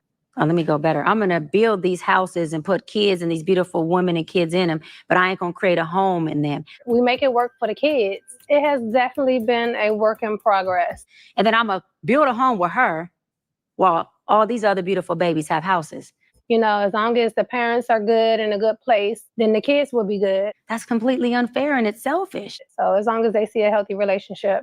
And compartmentalizing never works. Compartmentalizing hurts everybody involved. Everybody. Oh my God, Bridget, that's polygyny stuff. It is. It is. But, and I think that's why men, at least in our community, because marriage is valued in other communities, but men are in our community don't mind doing it because, I mean, worst case scenario, they pay a couple dollars for child support. That's it. And they go about their business. Well, Cam was going about his business even when he was supposed to be loyal, when he was supposed to be in a relationship. That's why this is going to get worse. Everybody think the marriage thing isn't going to be worse. There's nothing Black women can do to change the course of what Black men are going to continue to do. I can tell you that right now, because Cam is an important person to look at. There is absolutely no incentive for him to get married. That's what he was saying. There's none. He doesn't have those kind of emotions or feelings where he wants to be one with one person forever. He doesn't have those kinds of feelings. He doesn't have those. He doesn't have that. So, and as you've noticed, I'm sure you've heard it around YouTube, men they dream about polygyny. They dream about multiple partners. They dream about literally being 304s. They actually dream about it. They actually brag about it. Men brag about all their sexual contests, not realizing they're exposing themselves for being 304s. And then they have the nerve to turn around and call women whose numbers are greatly lower than their own, than the men, and call them 304s. I say it so many times, I'm going to say it again. In our community, the men are 3 times as promiscuous as the women are. Why is seeking knowledge is in the house. So we need to keep that in our minds, fellas, that look, why are we calling these women a 304? Whether it be even Sexy Red, as interesting as her persona is literally 1/4 to 1/5 as active sexually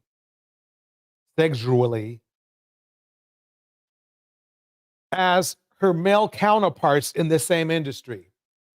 Sometimes 10 times, sometimes 20 times. These guys literally are laying down with 2 to 3 women at least per week, sometimes per day. I kid you not.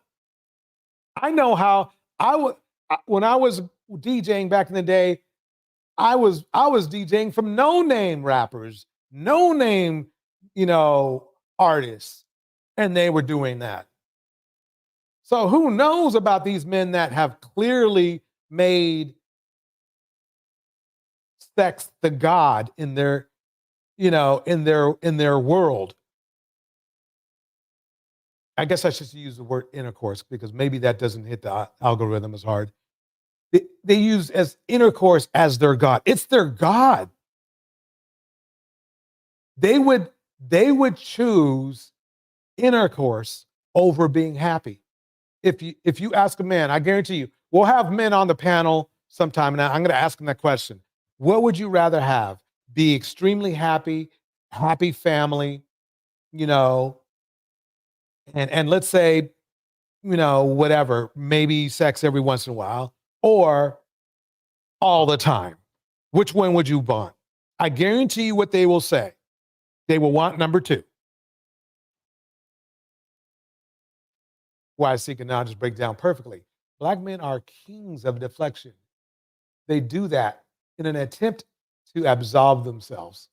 And I'm telling you why I seek and knowledge.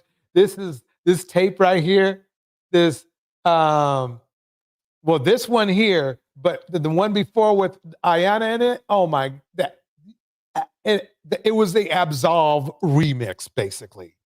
It was his diss track against Dr. Bryant. You will need to check it out. I'm shocked. I'm shocked it's as obvious as it is. Mel breaks it down. They are now bragging about STDs. Yeah, stats. In the black, yeah, saying that black women are higher as if they're not the ones giving the multiple. Yeah, exactly. Like bees to honey. Yeah, exactly. Yeah, it is dangerous. Absolutely. Let's play a little bit more here. Who's in this box and that box and this box and that box and this box. And then here you go over here trying to figure out what box you're going to feed or entertain or do. Then you're looking outside to figure out who's your next victim to put in the box. I feel like ours. That's the best thing you can do. It's unhealthy, totally dysfunctional, and extremely, that's the epitome of selfish. I mean, that was perfect. That was perfect. Whoever, I want to give this woman, Pretty Brown Rise, I need to give her, let me call her right here. I need to give her, this stitching job was perfect. This was perfect. This was perfect. Artwork, complete artwork. So let me go back for a minute. I was a horrible. Okay. Let me go back there. Give me 1 second. I have to bring something up real quick. I'm going to drop the link one more time. We got the link in the mix. And when does this happen?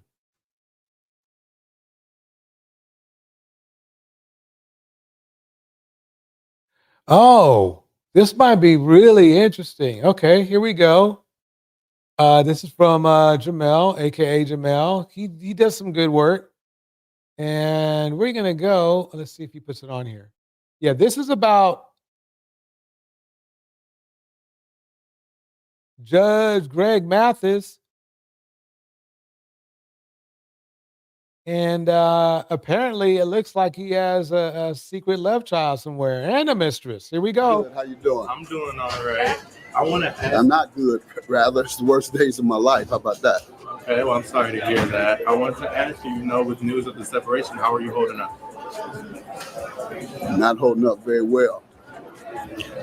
I would say the other man, maybe I'll be an example for other men, cautionary tale. Don't neglect your wife.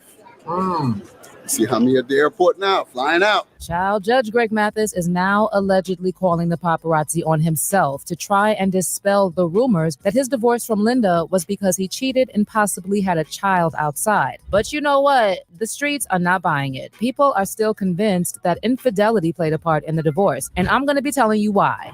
That that I asked her to sleep with my wife. Yes, she did. Yeah. Yes.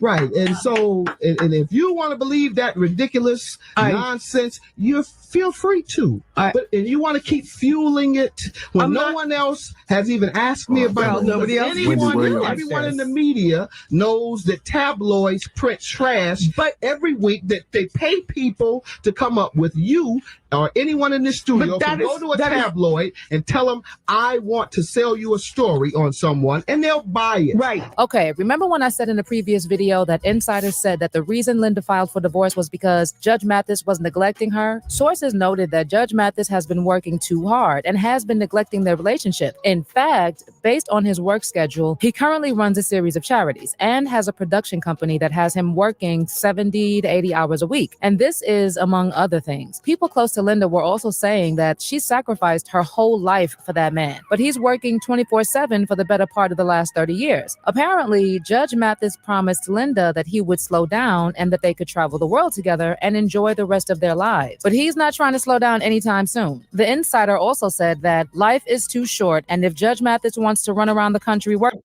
he's using work that he doesn't have to do because he's quite into retirement with a very juicy retirement with 20 million in the bank.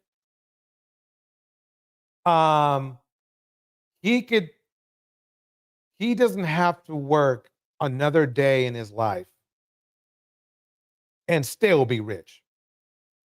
He has so much, he gets royalties. He's getting a check whether he goes on a trip or not. Let me tell you how it works in the entertainment industry. He's getting checks whether he works or not. They don't stop coming in. When he goes out and does something, he might make more money, but it's more money. Okay? That's what's going down. He's too, okay.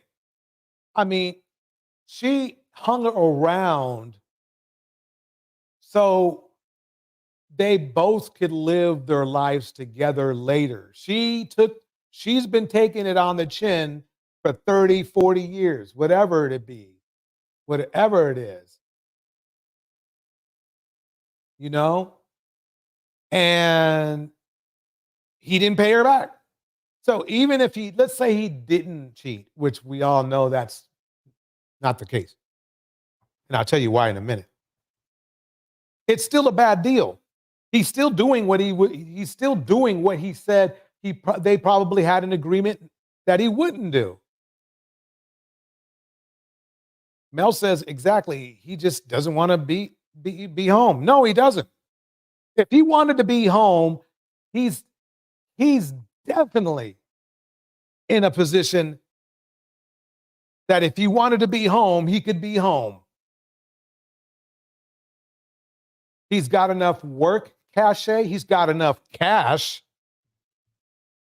He's got enough property. He's got enough, let me break it down here. Let me, Judge Mathis,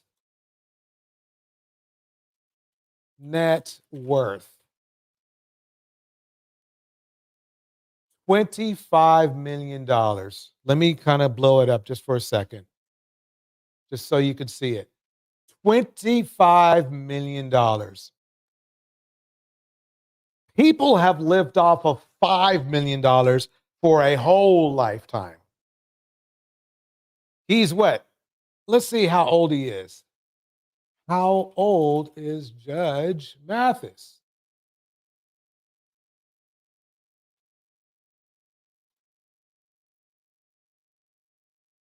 He's 64 years old. Doesn't have to work one more day.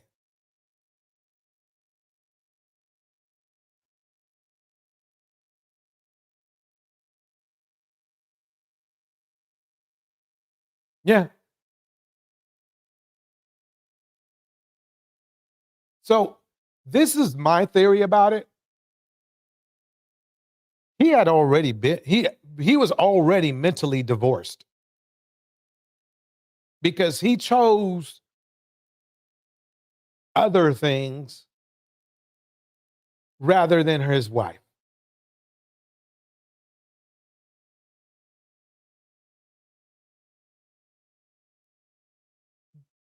I don't know what else to say. I mean, he just chose other things other than his wife.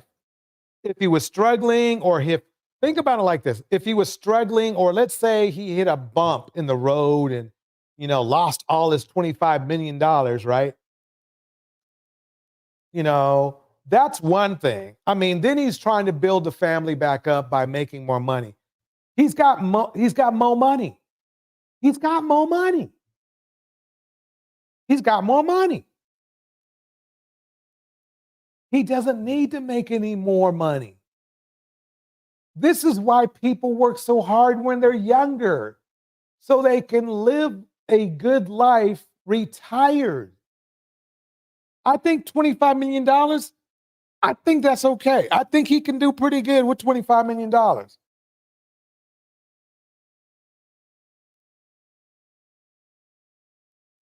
And the crazy thing is they're trying to make her out to be the bad one. Oh yeah, that creepy comedian. I forgot his name. We talked over him the other day. I got to go through the tape. That creepy comedian, Holcomb. Yeah, Holcomb dude. He went in on her. That just shows you the level, the nasty, dirty level, the low down level of banditry that Holcomb is. To the point, let me calm down here for a minute. Let me calm down.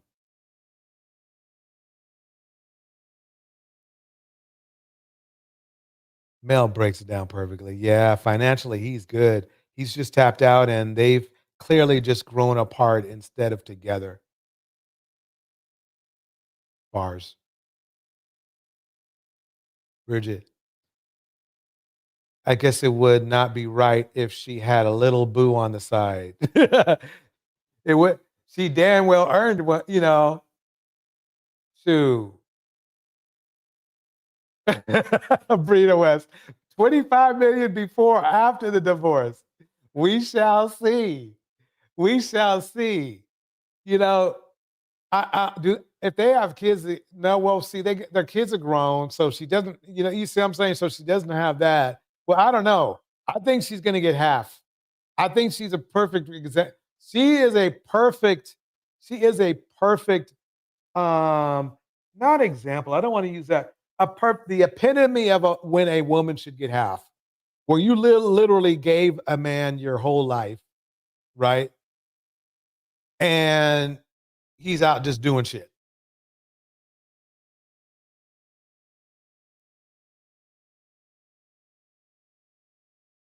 It's crazy. Yeah, Indiana moms. Yeah, I don't think the divorce is final yet, but it's going. It's on the way. It's on the way. That is for sure. Yeah, why is thinking now is perfectly. Well, she's definitely getting half the money now. He wasn't smart enough to think with a with the northern end. The southern one wreaks havoc, and then they'd rather go to hell following it. Oh man, y'all are lighting up this chat tonight. I swear this chat is on fire tonight. Yeah. Oh no, I understood you meant tapped out of the relationship. Yeah, he did. That's exactly. Let me play a little bit more. Here we go. Working, he can do that. But Linda is not willing to sacrifice any longer. Based on the insider, Judge Mathis does have one last chance to save his marriage. And if he agrees to slow down and value his wife, she might take him back. Guys, this is the hill Judge Mathis has decided to die on, because he is actually insisting that the reason why his wife filed for divorce is because he has been neglecting her. 25 years. My wife has been third. Serving the community, taping my show, having fun with friends. Having fun with friends. Okay.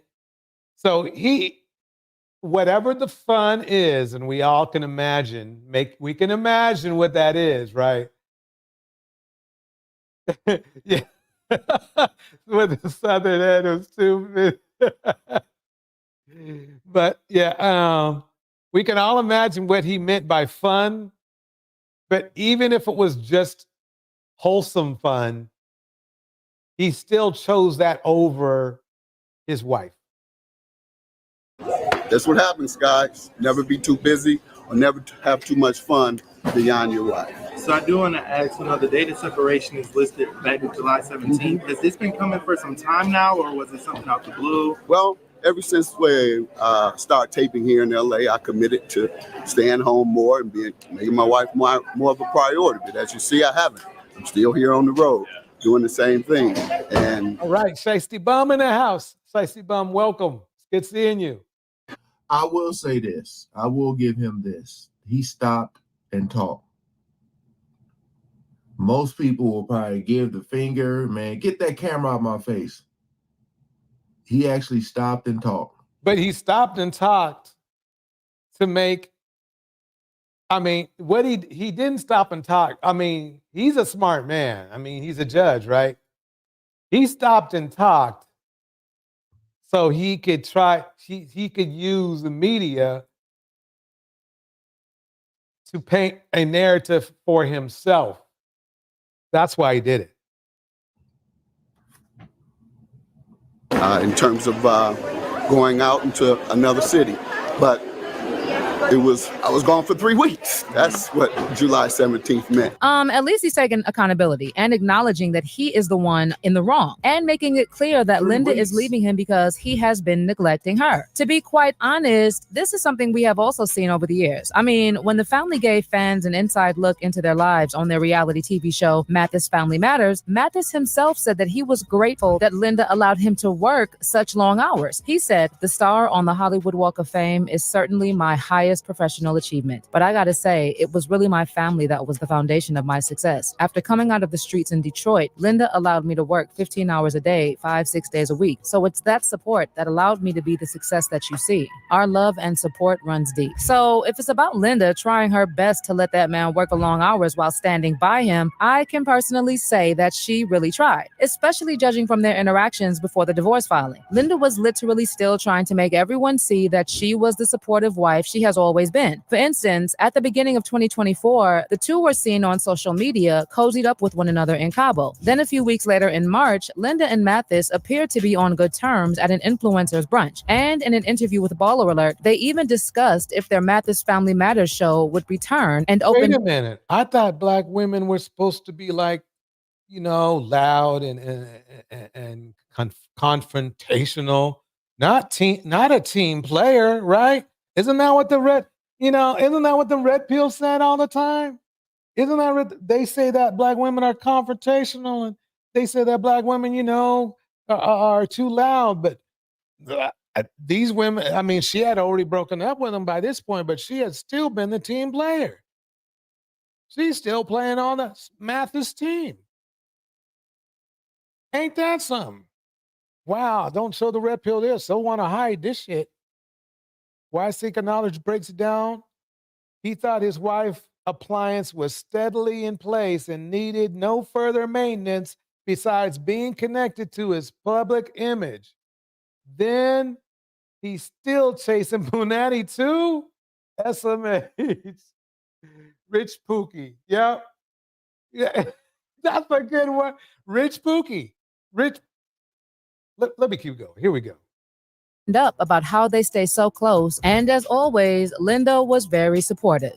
Well, we're very... Bum says he was outside. He ain't want to be home. Charitable. We have 10,000 square foot community center in Detroit, the Mathis Community Center. We do a lot of community service in Detroit where we're from. But beyond that, we also try and move forward with other projects and include other people in it. We're blessed to be nominated this year for an Image Award for the First Lady of BMF, the movie I created and produced.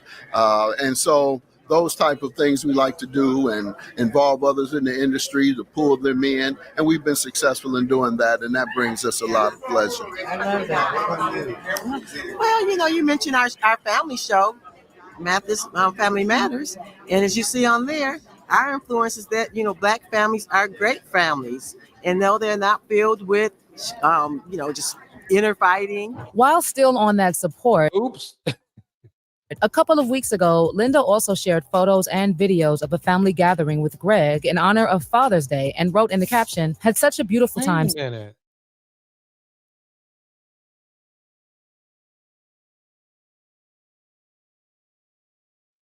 Oh, interesting. Okay. Father's Day and wrote in the caption, "Had such a beautiful time celebrating Father's Day with my family and friends at the Johnson's residence yesterday. Very uplifting to see all the fathers being celebrated, especially my husband Greg and son-in-law Ryan." Baby, like people have been saying, for Linda to file for divorce, there is something they are not telling us. But Greg is saying that the divorce is not something he wants, and he is making every effort to win Linda back while they still share the same home. And his hope is that she will reconsider her decision and they can work through their differences. Uh-oh. Okay, put a 1 in the chat if you think she's going to continue with the divorce. Put a 2 in the chat if you think she's going to take them back. Put a 3 in the chat if you think both's going to happen. And what I mean is that they don't get a divorce, she goes back, but then he messes up again, and then they do get a divorce. That's number 3. That's number 3. I know it's complicated, but it's, yeah, she is beautiful. She is beautiful, Brina. Yep. Let me keep it going. Here we go. Why seeking knowledge? Red pill is for incels who want to stay dysfunctional, blame others for it, and have a cult to bark their tears to as they try to convince the world they are the victims. That is perfect. Yeah, I think it's going to be a 3 for me because she's still with him basically. And when you're done, you're out. She has her, I can guarantee you, she has her own little, couple of $1 million herself. So she could easily like have a, and I'm sure they probably have like another home somewhere else. So I think it's going to be 3. I think she's going to give him another chance. And I think he's going to mess up again. Even at his age, I just don't think I just don't trust his behavior. I just don't. I mean, because she's been very patient. He himself said this had been going on for 20 years. 20 years. So he ain't going to change. He ain't going to change. Here we go. Well, the thing is, Linda has not yet moved out of the couple's Los Angeles mansion, so there's still hope of a reconciliation. And Judge Mathis is doing everything he can to fix things. Would you say you two are in a good place right now, or able to maintain a friendship? Or Oh yeah, we're still in the same house and we're maintaining a friendship. And I'm trying to get my wife back.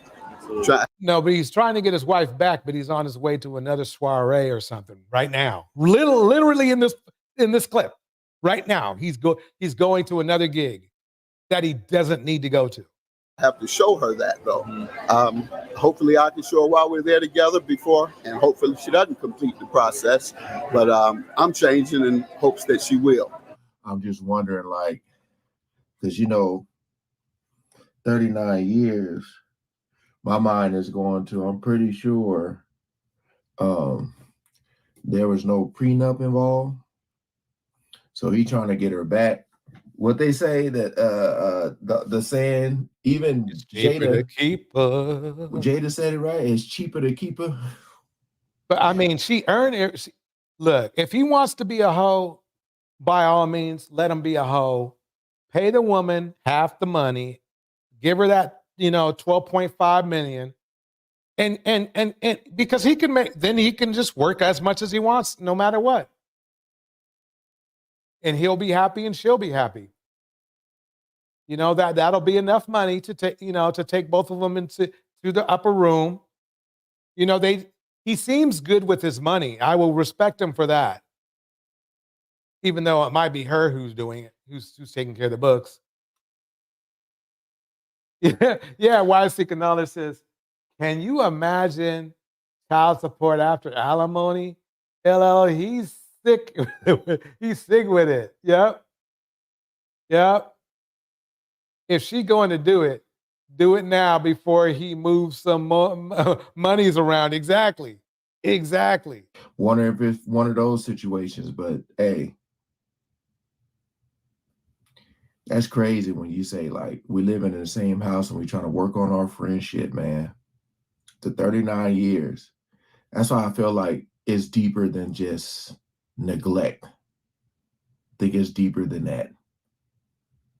Yeah. You know, I actually agree with this man. I'm gonna get my wife back. How about that? Oh, wow. Judge Mathis actually looks like he's hurt. Probably never suspected in a million years that his wife would want to leave. But honey, here's something interesting. As Judge Mathis was trying to explain how he wants his wife back, he also talked about if infidelity played a part in the divorce filing, and this is what he said. I wanted to eliminate all them rumors too, that it's something about a baby or even me, a child. It's none of that. I've just told you what it is. There were also exactly, Mel. It's sad at that age, still can't get it right.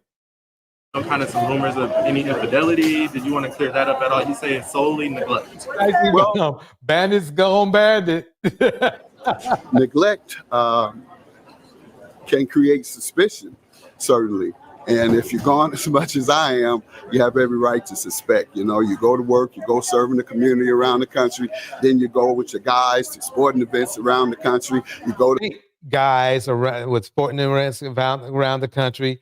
Like, okay, that's fine, but you're choosing men over your wife. Good. Okay, at least we got that clear. Other events, except without your wife hanging with you and enjoying herself with you.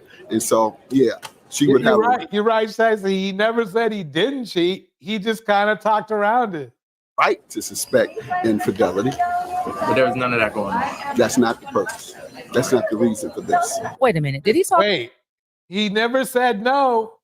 About him doing something to a child? That's a new one. I didn't even know there was a rumor about him doing anything to a child. But also, he said infidelity was not the reason for their divorce. Child, what I can tell you is that the man understands law, so he spoke it like a true judge. He didn't say there was no infidelity. He said it was not the reason. Like, did you notice how he didn't directly deny he cheated? He even stuttered at the end, and that to a lot of people is very telling. Also, there it is.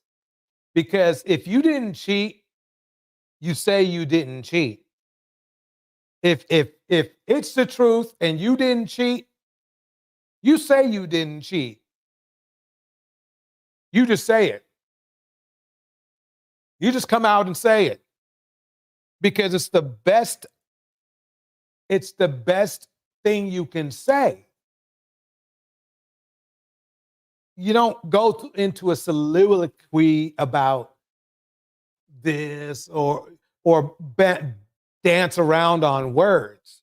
You just say, if somebody says, did you cheat? You just go, no. People shut up. But when you dance around like this, oh, so it was not the reason. So I guess he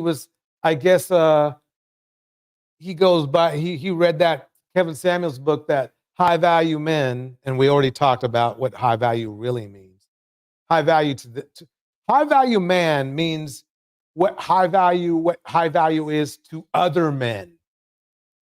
Because there's not a very small amount of women that really think a cheating man is high value. That's not a high value to them.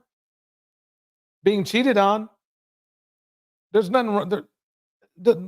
That's high. You can be high earning. I can agree with that. Indiana Mom perfectly breaks it down. I can't believe that he really thinks he has another chance after so many years of BS. Yeah, he actually does, though. I actually believe it. I think he will get one last chance, only because she hasn't moved out. Now he wants to fight for her and give her what she wants. I don't think he wants to give her what she wants. I think he just wants her to come back. He never said he wanted to give her what she wants. She wanted time, but she probably wants more than that. She probably wants fidelity, that little thing. Now he wants to fight and give her what she wants. So this only happens when the woman has checked out. I don't think she's checked out. I think he's checked out, but I think he's cheated on her. And that's another reason men do that, is when they go all out to get their women back after they've cheated on them. Believe it or not, do you know that there's a certain amount of men that when they propose to a woman, that there's a large percentage of those men, they're proposing to the woman because they cheated on the woman, and that's their only play left to get the woman back. I don't know what the percentage is. I honestly don't. I didn't look into it, but I know it's really common. And it's across the board. It's not just, in our community. It's all over the place. It's one of the major reasons why men get engaged. Now, whether the engagement goes all the way through or not, that's another story. So why was this man going on a 3 weeks vacation without his wife? Honey, I don't know about you, but there is no way my husband is going away for 3 weeks without me. And we don't have any kids in school? Well, unless, of course, all these cheating rumors are true. Because to a lot of people, the only thing that makes sense is that he was not going with his wife on these long trips and vacations because he was there with somebody else. And for y'all who have been following him for a while, y'all know that these cheating rumors have actually been there for years.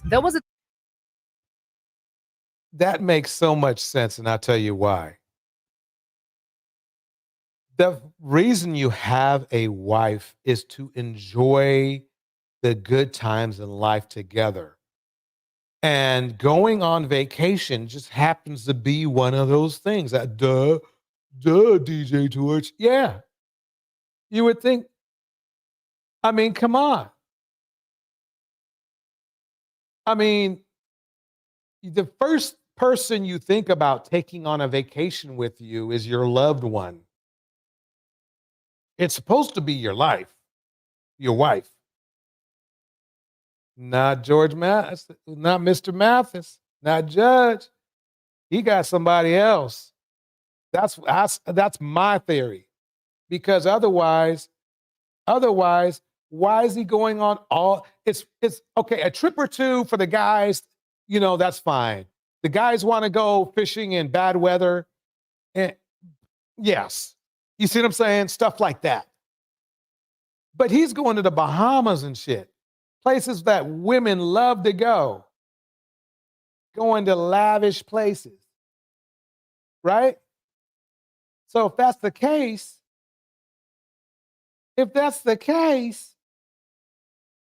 who he's taking with him? Because come on, how many times can you hang out with the dudes?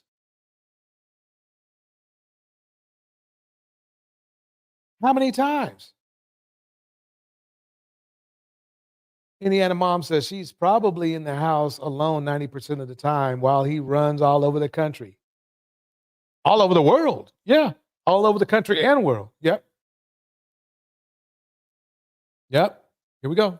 The time when there were rumors flying around after a woman alleged that Mathis had not just slept with her when he was high on Coca-Cola, but he also allegedly asked the woman if she could sleep with his wife Linda too. To add on to that, there were also rumors that Mathis had gotten a woman pregnant. But I'm not really sure if it's the same woman he had allegedly asked to sleep with him and Linda, but the allegation was that he got the same woman pregnant. Regardless, the rumors were there. But according to Mathis, he did not know that woman. He had never heard of her, and he said that she was probably paid to tell that story.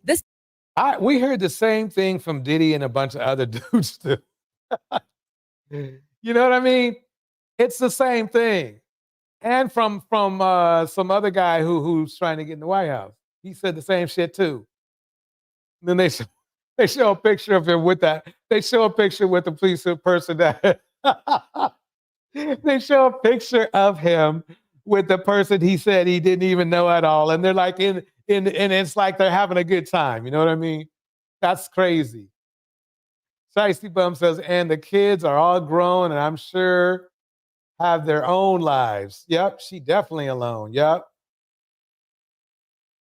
This is actually the tea that caused Viagra's a hell of a drug. Probably plays a big factor in these Twilight divorces. That unforgettable exchange between Mathis and Wendy Williams. And for old time's sake, let me just play a bit of it for you. Talk with you because here on the show, whether it's TV or radio, one thing that Wendy Williams does is keep it real with her audience. Now, my audience knows all about me and what I've been through, and what they don't know, I go into explicit details in my book.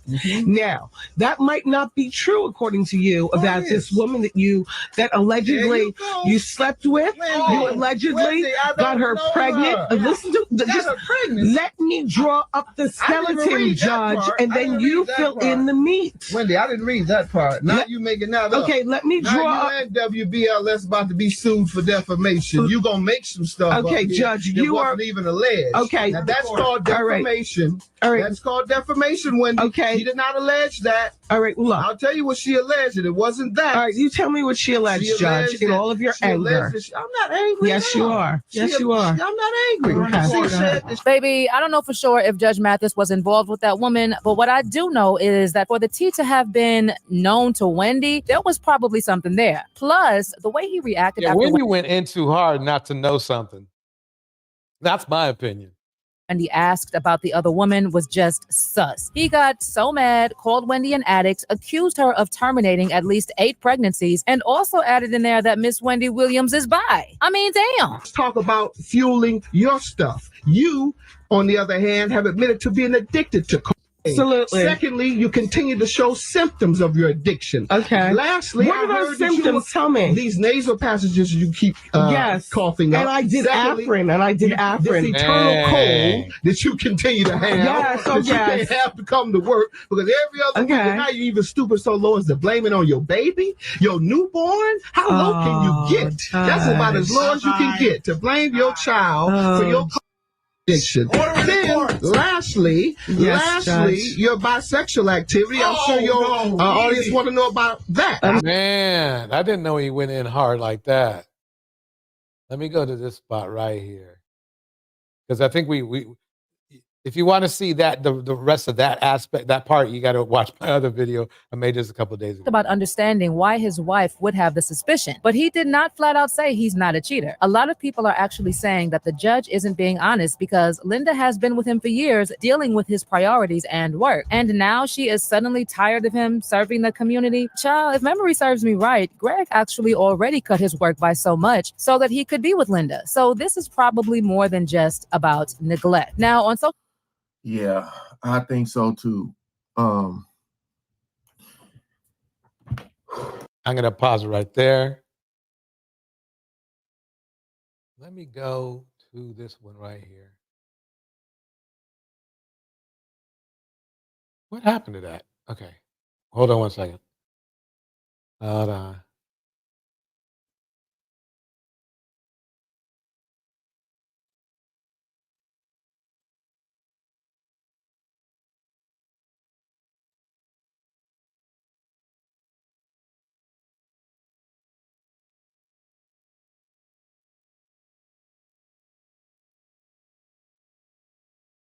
Okay.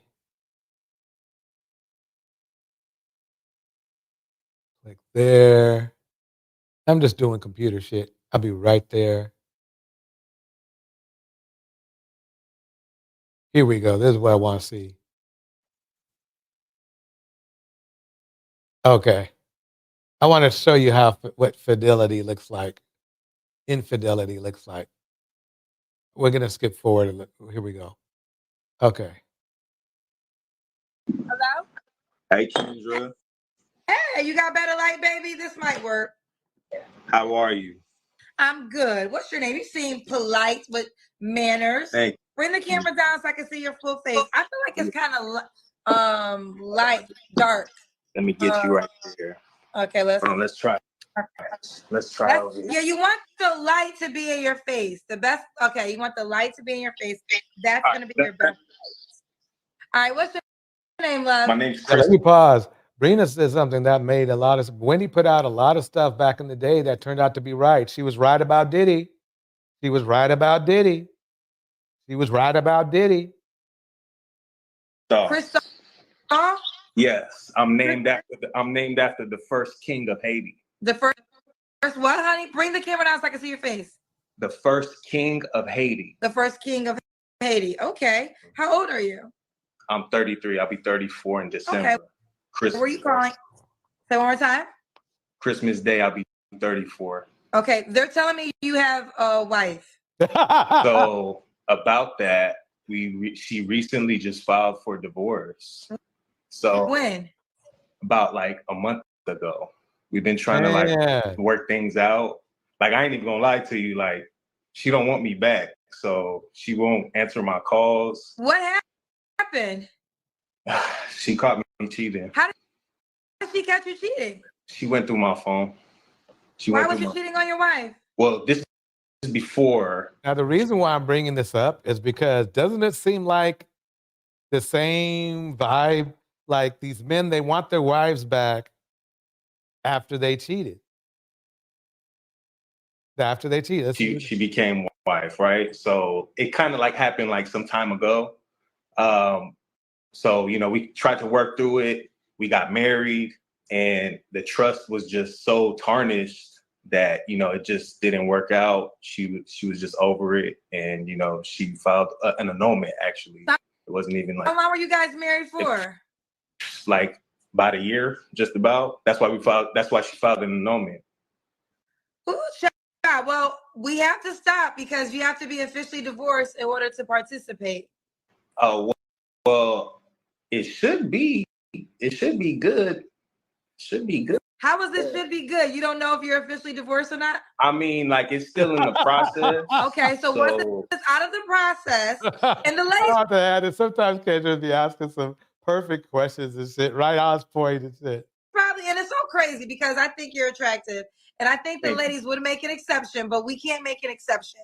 And I think you just need to handle your business. But I am kind of confused on the story though. Mm-hmm. So you're saying you cheated before you got married, she forgave you, and then decided she couldn't forgive you? Yeah. Like, I guess it was just hard for her to, you know, she just clearly didn't trust me, well, you know, to be fully transparent. They're saying that her name is still in your bio.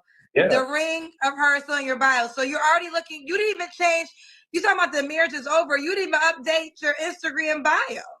Yeah, honestly, I'm not like that active. So if you notice, he's already like really being deceiving already. You know, I'm not sure why social media like that. So I'm not. Sir, you're on a show that is on social media. The first thing women are gonna do is search. That's why as soon as you came on, everyone's telling me you're married. Because, well, let me go to your page. Now I'm curious. What's your IG page? Woohoo. So Woohoo? Yeah, so W4Os _ WHO. Oh, you're right here. This is gonna, I would not be surprised if he was cheating with a man. I'm just gonna throw that out there. Woo-hoo. I'm sorry, that's just. Okay. Is this your wife? Yeah. Wow, his wife is gorgeous. Look, let's check out. I think I showed you some of this before, but check this out. Is this your wife? He cheated on her. Now, looks aren't everything. Trust me. There are a lot of couples that are married. In fact, the happiest couples I've seen married are not models. Okay? They're not like model-esque looks. But you see, she's gorgeous. Here we go. Yeah. Well, X. It's a recent picture. I know. I wished her a happy birthday. All that. I'm telling you, I'm trying to get her back, y'all. Damn. He cheated. Tag her and let her know that I don't want it to end. Like, but she literally will not answer my calls. She blocked me on everything. Like, literally, like I said, I don't really be on the social media like that. But she will not answer my calls. She ain't been home, none of that. So at this point, okay, this is a twist. Wait, I'm confused. So did you call me looking for another woman, or did you call me to get your wife back? Which one? What's the reason why you called me? Good point, Kendra. A little bit of both, actually. A little bit of both. Because I'm gonna be real. Like, you know, if she don't want it, I want her back. I want her back, but if she don't want me back, I'm not gonna, like, you know. Wait, whoa. I'm gonna let you talk. I don't even really like saying the N-word like that. But this is some nigga shit right here. On one instance, you telling me you want your wife back. Or the other instance, you telling me you want to meet somebody new. No wonder her ass don't want you back. She's too pretty to be dealing with your shit. Man, she's beautiful, ain't she? Yes, I mean, yes. like, you know, like I said. And like you cheated on her. Fit, feminine, friendly, and submissive. I can't say it as much more as I can. I mean, it doesn't matter. It doesn't matter. These guys, if a man tells you that something that you did that made him do something stupid, it's right. He just lied. There's nothing you can do. He was a cheater. He was a cheater long before he met any, before. He was just a cheater. Oh, I fucked up. You know, I did some fucked up frivolous stuff. She's beautiful. That's top tier, grade A woman right there. You know, And you effed that up. Why I think of knowledge says men like new conquests. They don't acquiesce to stability. They looking for a new challenge, a new place to plant their peen. So childish, can't build on BS. Bars. Drizzle in the house. He trying to get her back, looking for another woman on a dating site. Right. Ain't that some shit? You know, and this is just me personally, right? I'm not about to force anybody to do something that they don't want to do. Like, you know, I get it. No. This is a mind play. This is a mind play. He's trying to. She's telling dude, yes, you effed up. Yep. The trust isn't there. You can't trust me no more. Like, I totally understand that. And, like, you know, I have to accept my fate and move on. I would love to work things out and continue. Yeah, man. Like, I tried. That was kind of like a little bait, trying to, like, get her to call me. You know, that's why I made the call. That's what he's on here for. He's baiting. He just admitted to men manipulating. That's what he's admitted. 6 days ago. Her birthday was 6 days ago. Yeah. Oh, y'all have kids together? Yeah. Oh, you playing games? Yeah, man. I messed up. Big time. But, don't worry, bro. You're not alone. Probably, I would say at least the majority of the men in our community do the same thing. I'm sure did. Messed up, Kendra. But you continuing to mess up because you calling me, putting yourself out there for some other woman. Well, like I said, since she don't want to be with me anymore and she just completely just shut me out, I mean, I might as well move on. You know, the show got to go on, right?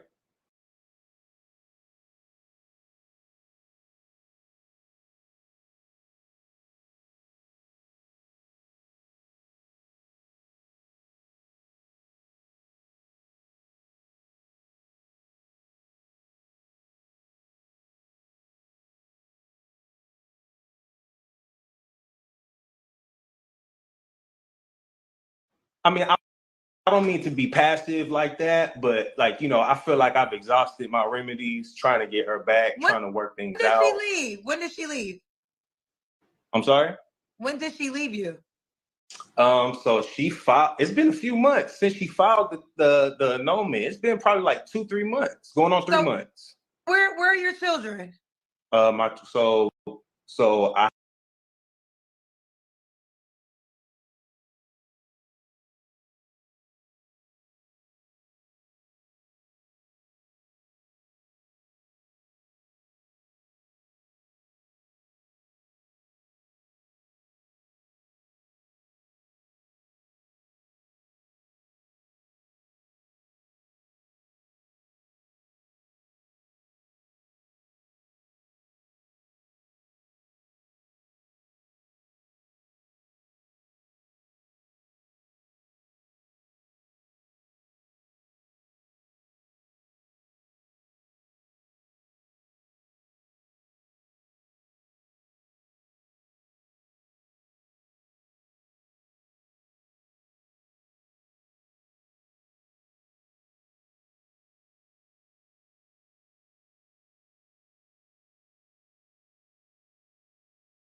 I have a custody situation with the young one from my other baby mom.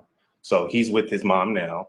And then our stepson, he's like grown. He's 18 years Oh, old. y'all don't have any kids together? No, we Okay. don't have no kids together. And when's the last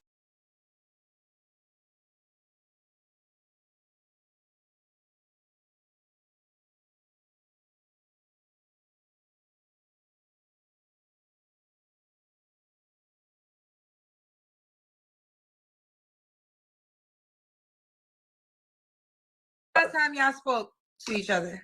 The last time I spoke to her, man, it's been like 3 weeks, Kendra. It's been like 3 weeks. And That's like really the last not- time, that's and the really last not that time I long. did, and the last time I did speak with her too, it was like, you know, I called from like a different number, just trying to get her to like, you know, hear her voice or whatever. And it was just really short. Like as soon as she knew who it was, she hung up. And that was it. Yeah, but let me say this.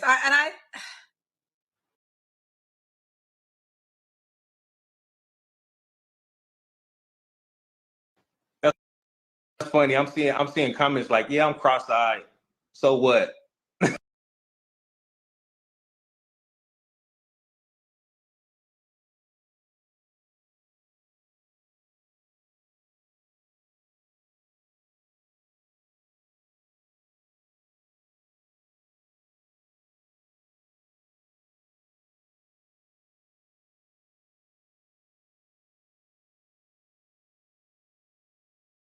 Your name from your page. Oh, this would be Hold on, wait. amazing. Y'all, how do I look? Okay. Man? Do I look? All right, so I invited her. So let's see if she's really here. Roxy, are you here? They're telling me that you're here. Oh my God, is this your Oh my husband? God. How long was I talking for without oh my God. Thank you for letting me know, Trizzle and Brina. I hope I hadn't been talking for too long. Anyway, this is what's going on. I was roasting dude, but we can go past that. But I was roasting him because he was acting like he has a lazy eye too and everything, which is no problem with that. But if you're gonna be cheating on somebody, know your limitations, you know. So anyway, here she is. Here she is. She got on Kendra's show. Let's see what's gonna happen. Yes. Okay, what's going on? Because he said you left him. He said what? He said that you filed for divorce. We want to hear your side. I don't think he's ready. We want to hear. I don't think he's ready to be married. Bars. Why seeking knowledge? Nails it perfect. These leaders keep failing and proving themselves to be weak, the weakest link, while boo-hooing, demanding submission. Exactly. These sorry stories over and over. It just triggers me when they claim, no, yep. So what happened that made you feel that way? I just don't think he's ready. Okay, but what happened though? Like what Babe, it happened a long time ago though. I keep telling you that. Like, you know, we working past it. You know, it happened. People make mistakes. You know, I thought we was working through it, man. You know, I love you, man. Come on now, look, man. You got me in front of the. You know, I love you, man. I'm sorry, that's just strange. Maybe because I'm old-fashioned, but just calling a woman man just doesn't sound right. World right now, 3,000 people. Like, come on, girl. You laughing, man? I'm serious. You know, I love you. You my everything. Oh my God, he sounds just like a player, man. I don't know. For better and worse. Roxy, tell me what made you better. leave? Like, Did you hear that? Did you catch that? For better and worse. So worse is him cheating. He's literally telling her to tolerate cheating because he's not going to stop. He's not going to stop. He's not going to stop. I'm telling you. Let me go back. I don't know. For better and worse. Roxy, tell me what made you leave? Like he said, y'all haven't talked in 3 weeks. So what made you decide that I'm done with this marriage? Perfect. Brina West, you nailed it. She's heard it all before.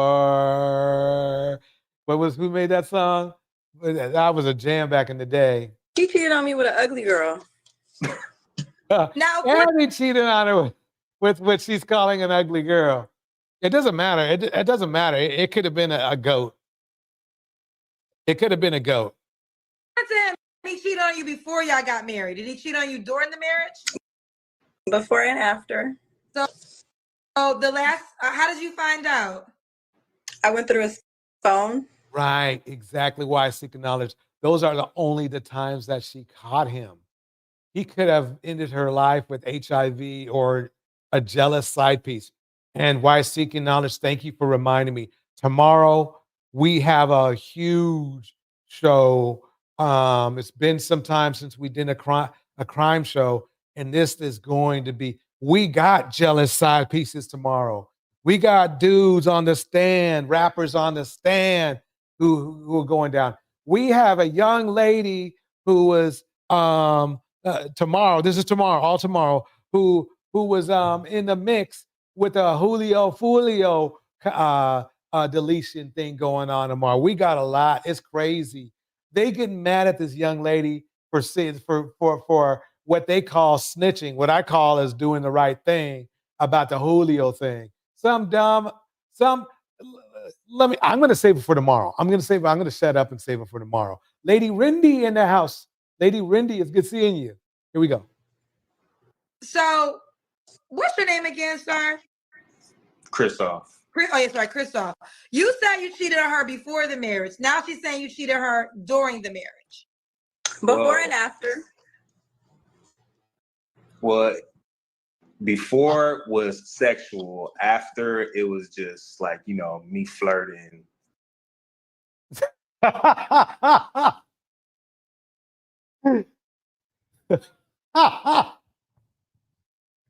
Now you see where I put myself on mute sometimes. Oh, man. Oh, so he flirted with his peen. Oh, my. He flirted with his peen. Oh,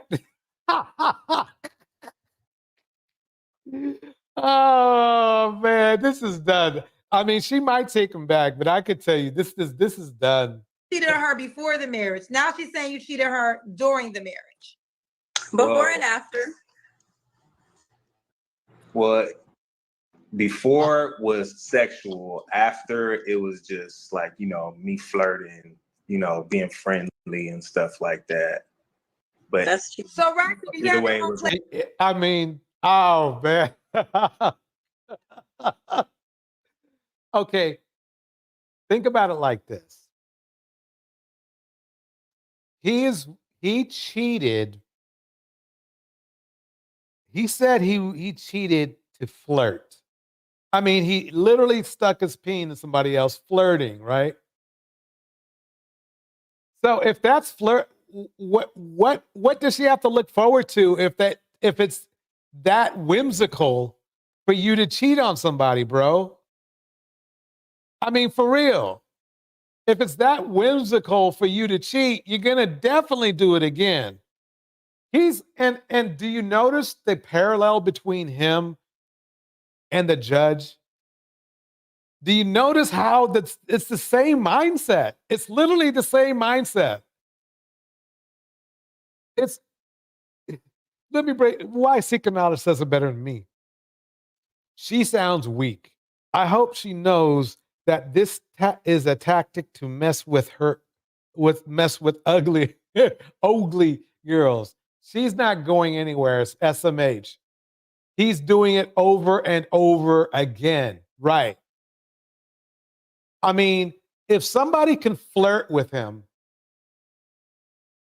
and that's enough for him to bounce his peen around, this is done.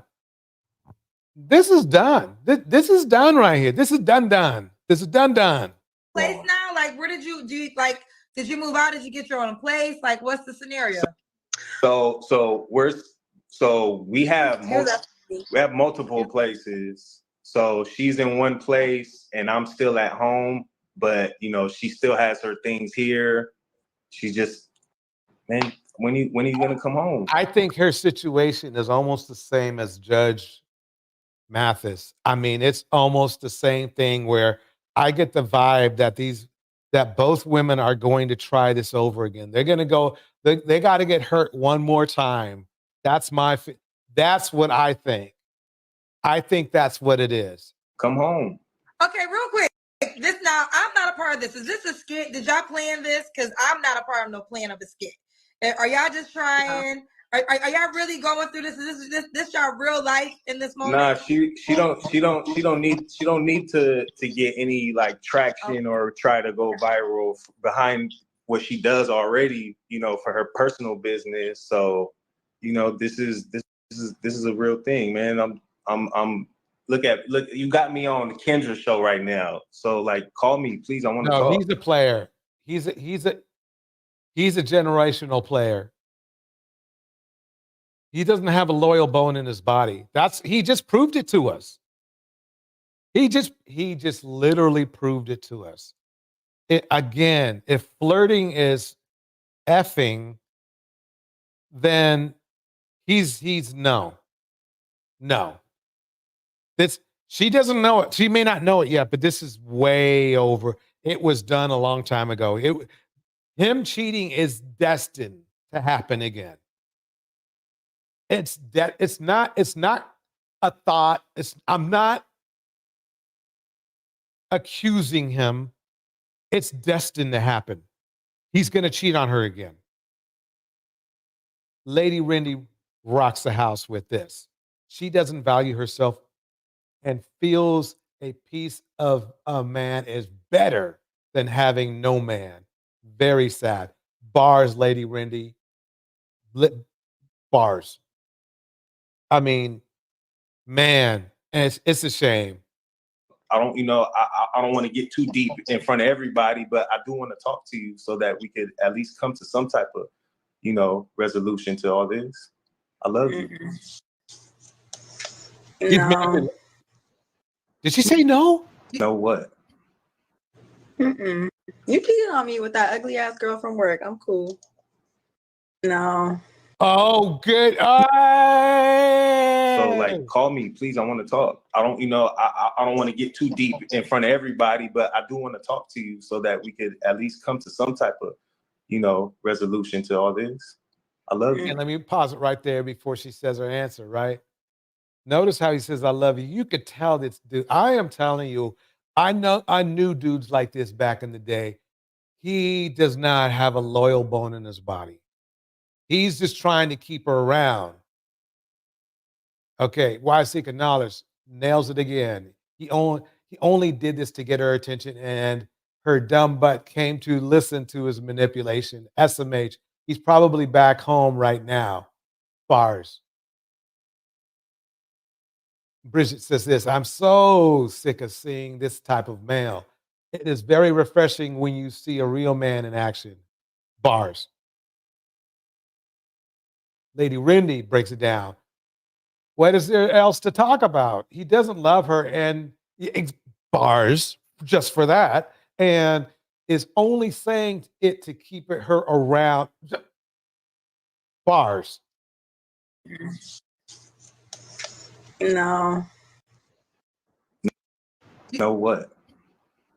You cheated on me with that ugly ass girl from work. I'm cool. She not you though. I know that. When did he cheat on you with the ugly ass girl from work, and how did you find out?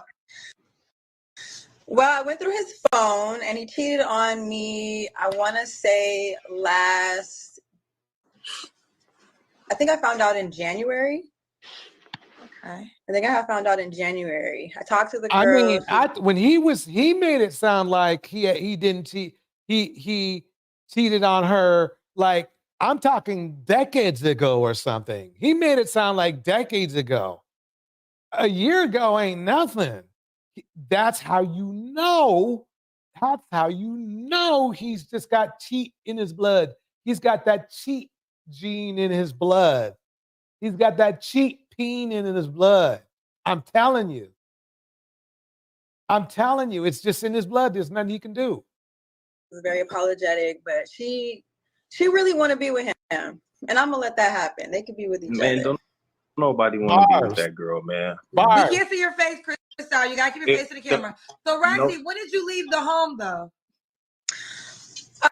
So we have an apartment in LA. So I've just been at the apartment. I never let my apartment go, actually. So he moved us out the way and got us a house. But I left a couple of weeks ago. So good, smart move. So the fact that she kept her apartment, that tells me she knew. Maybe she gave him a chance, but she, in her deepest heart, knew he was a bandit. Did you file for annulment? I did. So when will you be officially divorced? I haven't actually went through with everything. I've been telling him that I did, but I actually haven't. It's just been a lot. It's just been a lot. Oh no! Now, that doesn't sound good right there.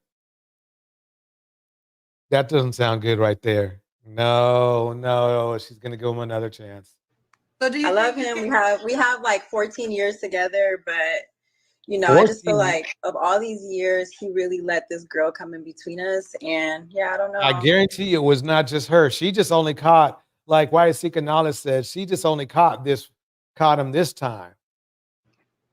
I don't know. So do you think you could forgive him and move past this? Maybe. Not right now, though. Maybe with like some counseling, some therapy. I told you I'm willing to do that too. That's a good idea. You know why? I don't know why. If she gets a good counselor or therapist, that counselor and therapist will tell her, will convince her that this is not going to happen. Not because the counselor and therapist is on her side or trying to ruin their relationship. It's just the truth. When the truth comes out, the truth comes out. And I think if she goes to therapy just for herself, she's going to realize she can do better. It's just inevitable. This guy's he's not going to stop cheating. She just finally caught him. He slipped. She caught him slipping one day. He didn't delete the text or the phone call, but I guarantee you this is not the first time he cheated. It's not. It's just not. Exactly why I seek knowledge. Her instincts told her. I'm glad she didn't totally fall. She's gonna fall. She's gonna fall for it. I hear it in her voice. In this era where men are toxic too, nah, this is a losing situation. Bars. We could do that all. I have no problem with that. So have you been ignoring him for the last 3 weeks? I have been. Blatantly ignoring me. And I'm trying not to be crazy, like go up to her job, but like, you know what I'm saying? I don't want to do that. I don't want to. He's literally threatening to go to her job by saying he's not going to go to her job. That's creepy. Look crazy or nothing like that, but I don't think he cares. Please call me so we could talk. I'll call you when I'm ready. I mean, Crystal, do you want to become a better husband to your wife? No, he doesn't. He just wants to keep her around. Do you believe as though you can be a faithful man? Is that possible for you? Of course. I can do anything I put my mind to. Well, yeah, he put his mind. He can do anything he puts his mind to. How did you put it? Well, I seek knowledge. The southern head, was it the southern head? Absolutely. Someone says they want to talk to the girl you cheated with. Well, I don't know because I haven't spoke to that person. Like I said, that stuff He works in the with past. her. How can he not long speak time to her? ago, so I wouldn't know. Sorry, can't help you with that.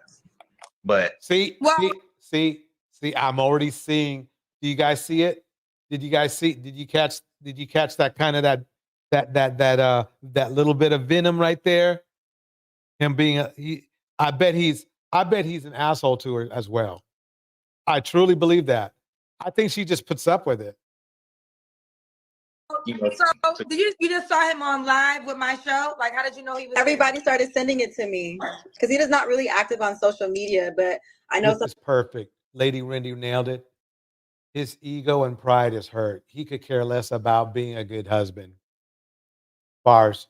some of my friends still follow him, so everybody started sending it to me, and I thought it was a joke, but yeah. Here I am. Right, exactly. Bridget. So will he put his mind to marriage? Right. I was confused because he came on immediately and everyone was like, Kendra, he's married. So we have a married policy here. So you can't go on the show with being married. But then he told me that you left him. And we did go to his page. And this is a very beautiful, you look so pretty.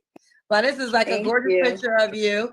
Happy belated birthday. And he said that you left him and he wants you back. Did you even get the flowers and the chocolate I sent you for your birthday?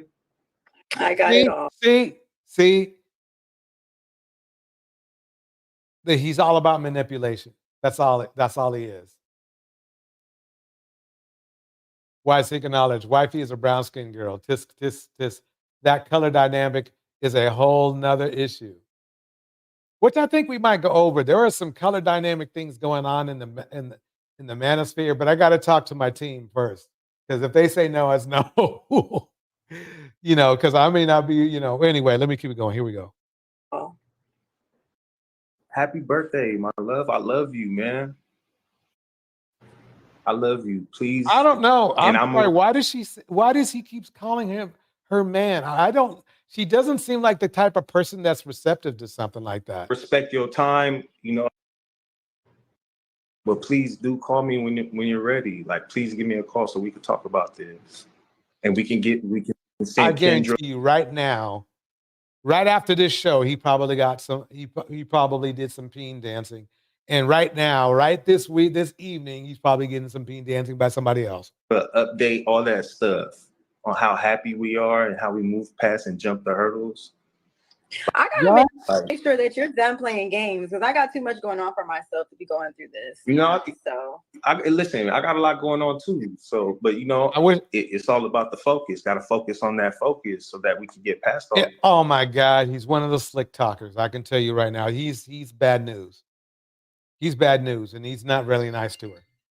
I can tell you that right now. Hold on one second. Here we go. I'll think about it.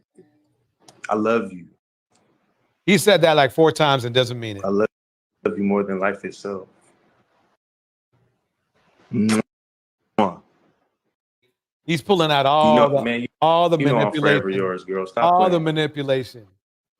All the manipulation. I'm sorry, Kendra. Like, I don't mean to, just all the manipulation. I can't help how I feel. This my partner right here. It's my life partner. I've known her half my life. So, can't just, all that manipulation, all of it's manipulation. I can accept the fact if somebody doesn't want to be with me and move on, but that doesn't, despite the fact that I'm still gonna try to make amends, try to work things out, stuff like that. But I still stand on that. I'm not gonna force anybody to do anything that they genuinely don't want to do, because I don't believe in that. That's not good. This is still manipulation. But I do hope and I have faith that we can get past all this. You already know how. So what did you come on this show for? What did you come on this show? You was looking for somebody else? Yeah, because he's trying to manipulate you. That's why he's on the show. Is that why I'm gonna be real with you. I'm gonna be real. The way you've been acting, like, yeah. Oh, now he's trying to turn it around. Now he's trying to make it blame her. Look, did you see that? Part of me felt like you was gonna catch wind of it, so I felt like See, he thinks he's got her. He thinks he's got her, and I think he does too. I think he does. Unfortunately, I think he does too. Petty shit too. What did I do? You the one that cheated, not me. Red flag. Yep. Red flag parade run. You doing petty shit though too, man. Trying to make me jealous and stuff like that. That's that's not cool. What did she do to try to make you jealous? Man, she just little petty shit. She knows what gets me mad and stuff like that. Because she knows that I'm trying to get in contact with her. I told you.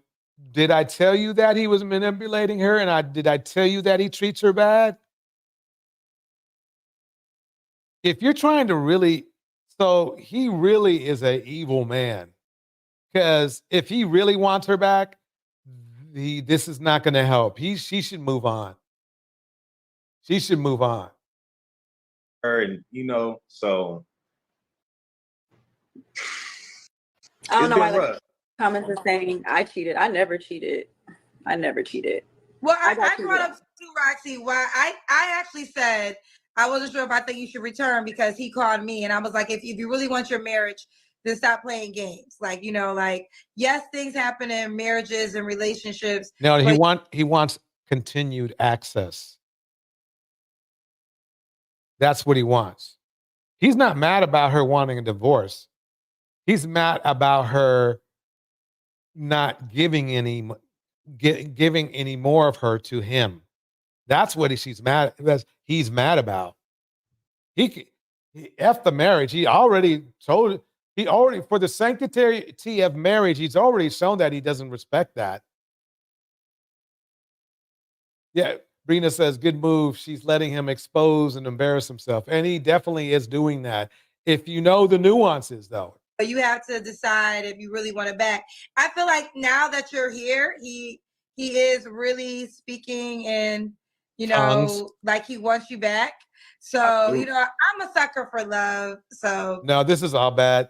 Kendra, this is all bad right here. This guy is using you to get to her. That's what he's doing. It's actually triangulation. He is so happy that Kendra said this.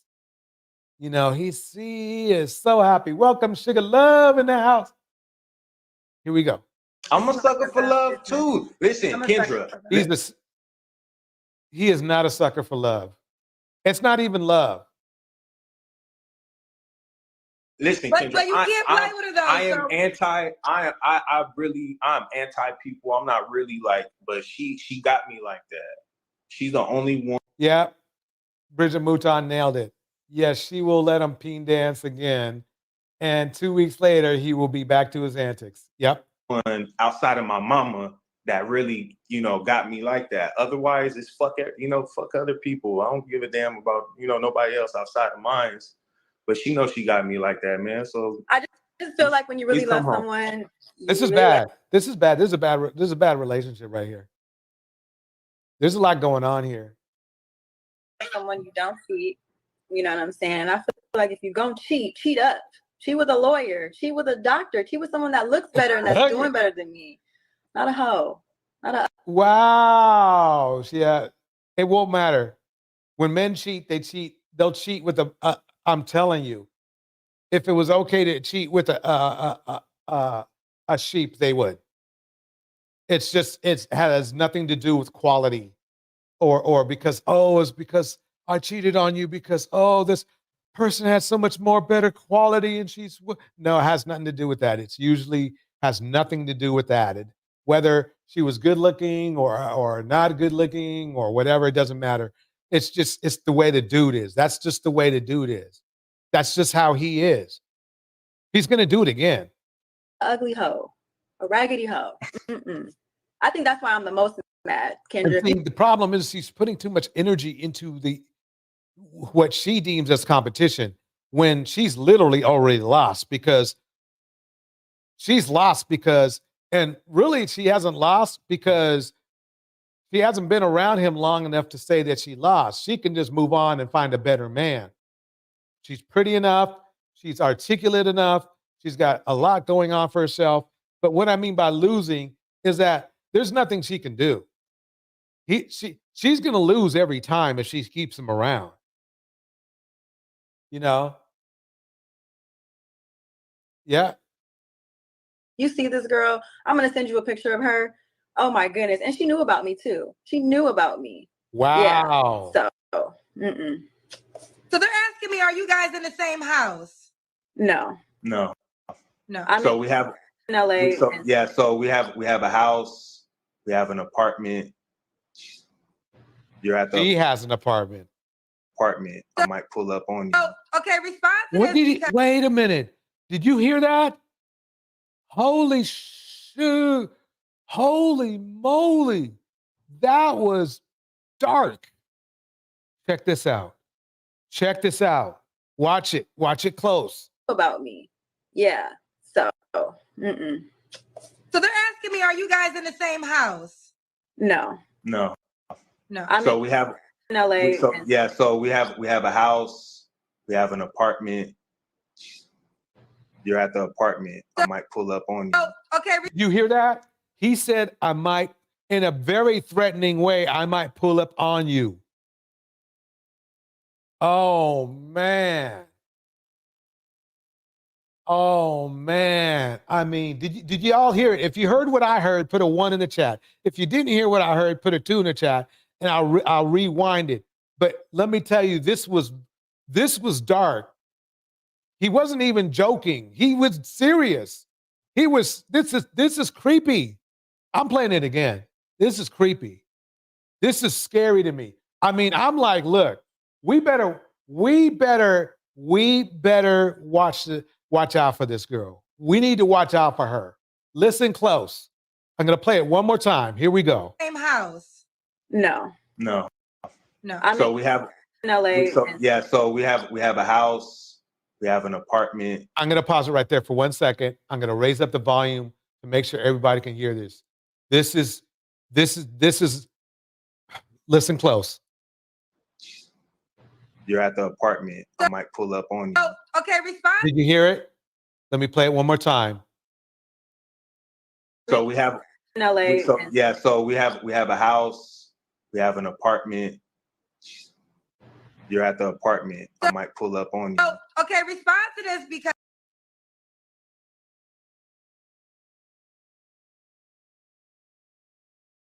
You're at the apartment. I might pull up on you. And he got all into the camera saying it. I don't know about you, but that didn't seem warm and fuzzy to me. That didn't seem warm and fuzzy to me. See, he started getting darker and darker the more he talked. Oh, mm-mm. So they're asking me, are you guys in the same house? No. No. No. So we have in LA. So we have a house. We have an apartment. You're at the apartment. I might pull up on you. Oh, okay, That's creepy. respond to this because Cristal, everyone's saying you want your wife back, but yet you did call a dating show looking for someone else. So that's a lot of the comments are saying you did call. So listen, y'all, strategy, y'all see who I'm on here with, who I haven't had contact with 3 weeks, and now I'm in front of this person, being able to talk to her and express myself to her. It's all about strategy. So I did kind of. God, if this is not manipulation, I don't know what is.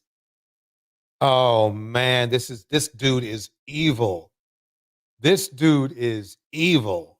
Have an angle. She loves your show, Kendra. She's constantly watching your show. She watches it every day. She sees all the crazy stuff that people be coming on here. So yeah, I kind of figured maybe I can kind of come on here and see if I can do something, see if I can get her to come on here. I feel pretty successful at that right now. And I thank you for your platform to allow me to do this and express. Allow him to manipulate. This dude is a stalker, I'm telling you. He is a stalker. He is evil. This is going to end bad. I don't know when it's going to end, but it's going to end bad. Even if she took him back right now, I'm telling you, it's going to end bad. This dude is all bad. My feelings, because I do love you, Roxy. No, I love you so much. You my rock. You put the rock in Roxy. You my rock, girl. I wish we could get the girl on the live. But she had put a restraining order on me. So she has a restraining order on you? She tried to put a restraining order on me. She tried. Yeah. So what? Okay. So did you reach out to her? What happened when you found out? Yeah. So I see messages in his phone, and I actually was calling her from his phone because his phone had broke, so I bought him a new phone. Why seek knowledge? Nailed it. I told you she wasn't the brightest tool for calling. He knew. She allowed him inside her head, offered her head up. Bars. Listen to, here we go. She tried to put a restraining order on me. She tried. Yeah. So what? Okay. So When restraining orders get involved, oh my God, let me tell you, it's a different level. did you reach out to her? What happened when you found out? Yeah. So I see messages in his phone, and I actually was calling her from his phone because his phone had broke, so I bought him a new phone. And so I had connected the phone His back. phone is broke. You guys gotta keep with me here. He broke his phone.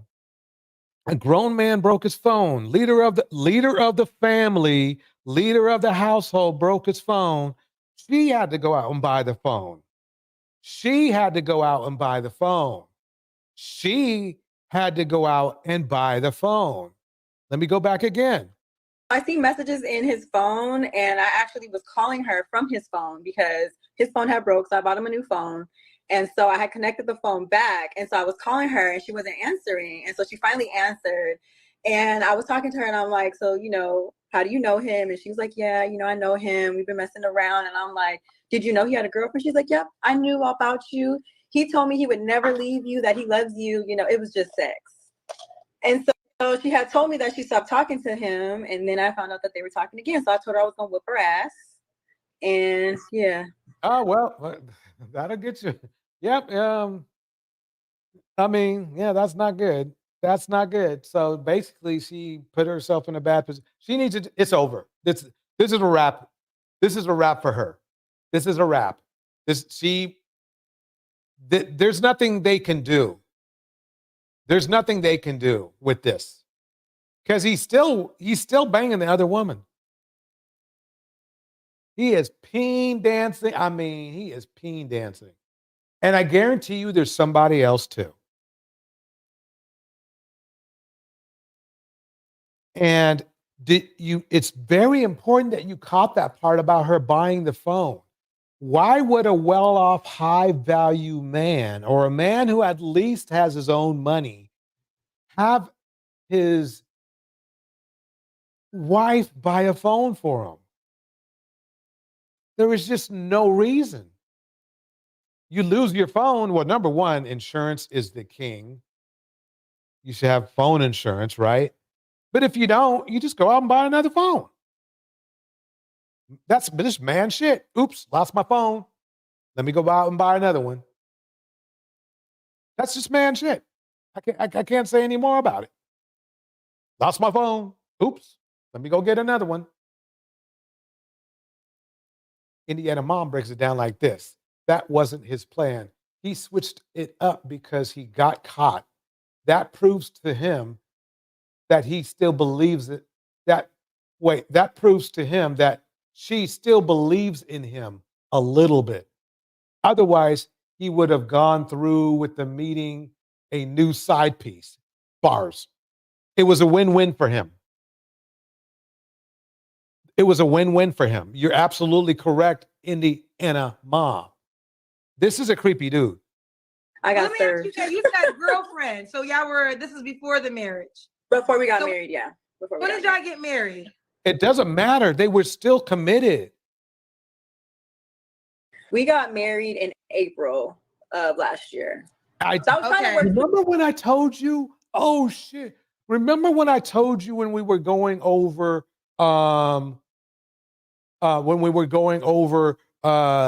Judge Mathis that there's a reason why men get married and engaged, and one of the reasons because they cheat and they try to use marriage as like the equalizer. Told you. Through it, right? I was trying to work through it. I was like, okay, we're gonna go to counseling. We're gonna move out of LA because I'm very well known in LA, and we were gonna move forward. And so we got married, and I don't think it stopped right away. So when did you leave the last time? Like this time? When did you leave? Just a couple of weeks ago. Okay, so what made you leave a couple weeks ago? The same girl?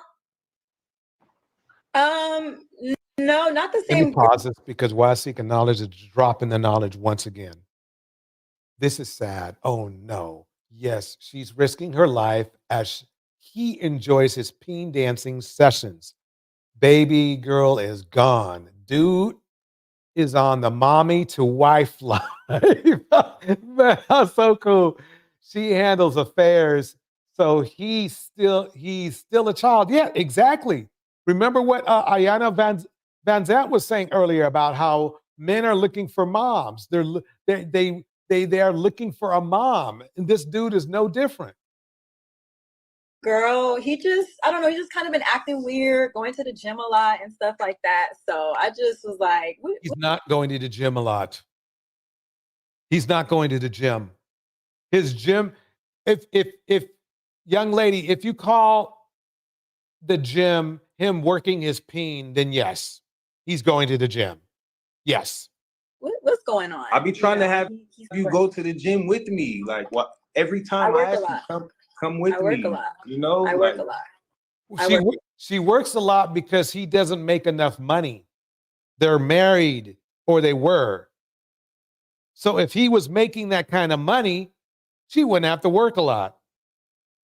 She might still be doing the same thing because definitely keep some irons in the fire, but she wouldn't have to work a lot.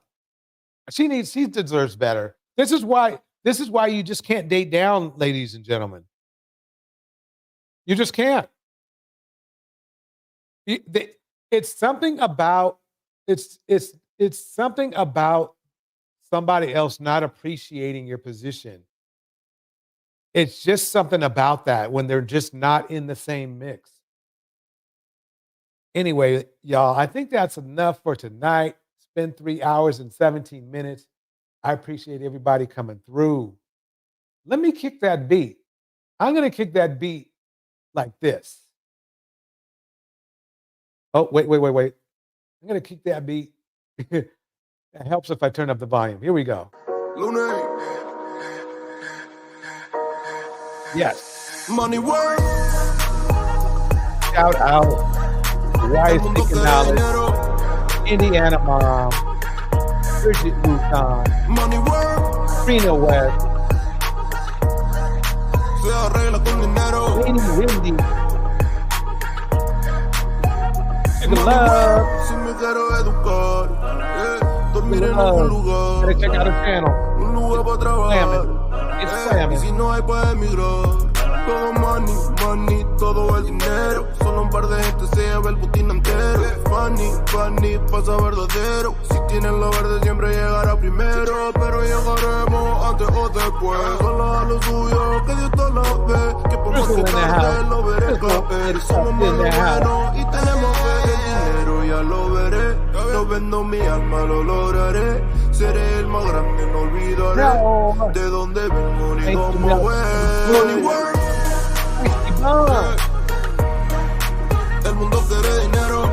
Everybody, by the way, everybody, who is dropping money work. Se arregla con dinero. Money work. Yo digo las cosas como son. No quiero ninguna aceptación. Tampoco vengo a pedir perdón porque mis sentimientos se volvieron la canción. Yeah. No me vale mucho como tú me ves. Sabes, tú me llegas solo a los pies. Para mí ser grande es un interés. Ser un buen humano para mí es un deber. El dinero ya lo veré. No vendo mi alma, lo lograré. Seré el más grande, no olvidaré. De dónde vengo ni cómo voy. Money work. Shout out. El mundo quiere dinero. Henry Mars. Money work. Se arregla con dinero. All right, Money everybody. work. Corazón, de corazón. La plata no te hace ser feliz. Ella de corazón, la plata no te hace ser feliz. Money work. El mundo quiere dinero.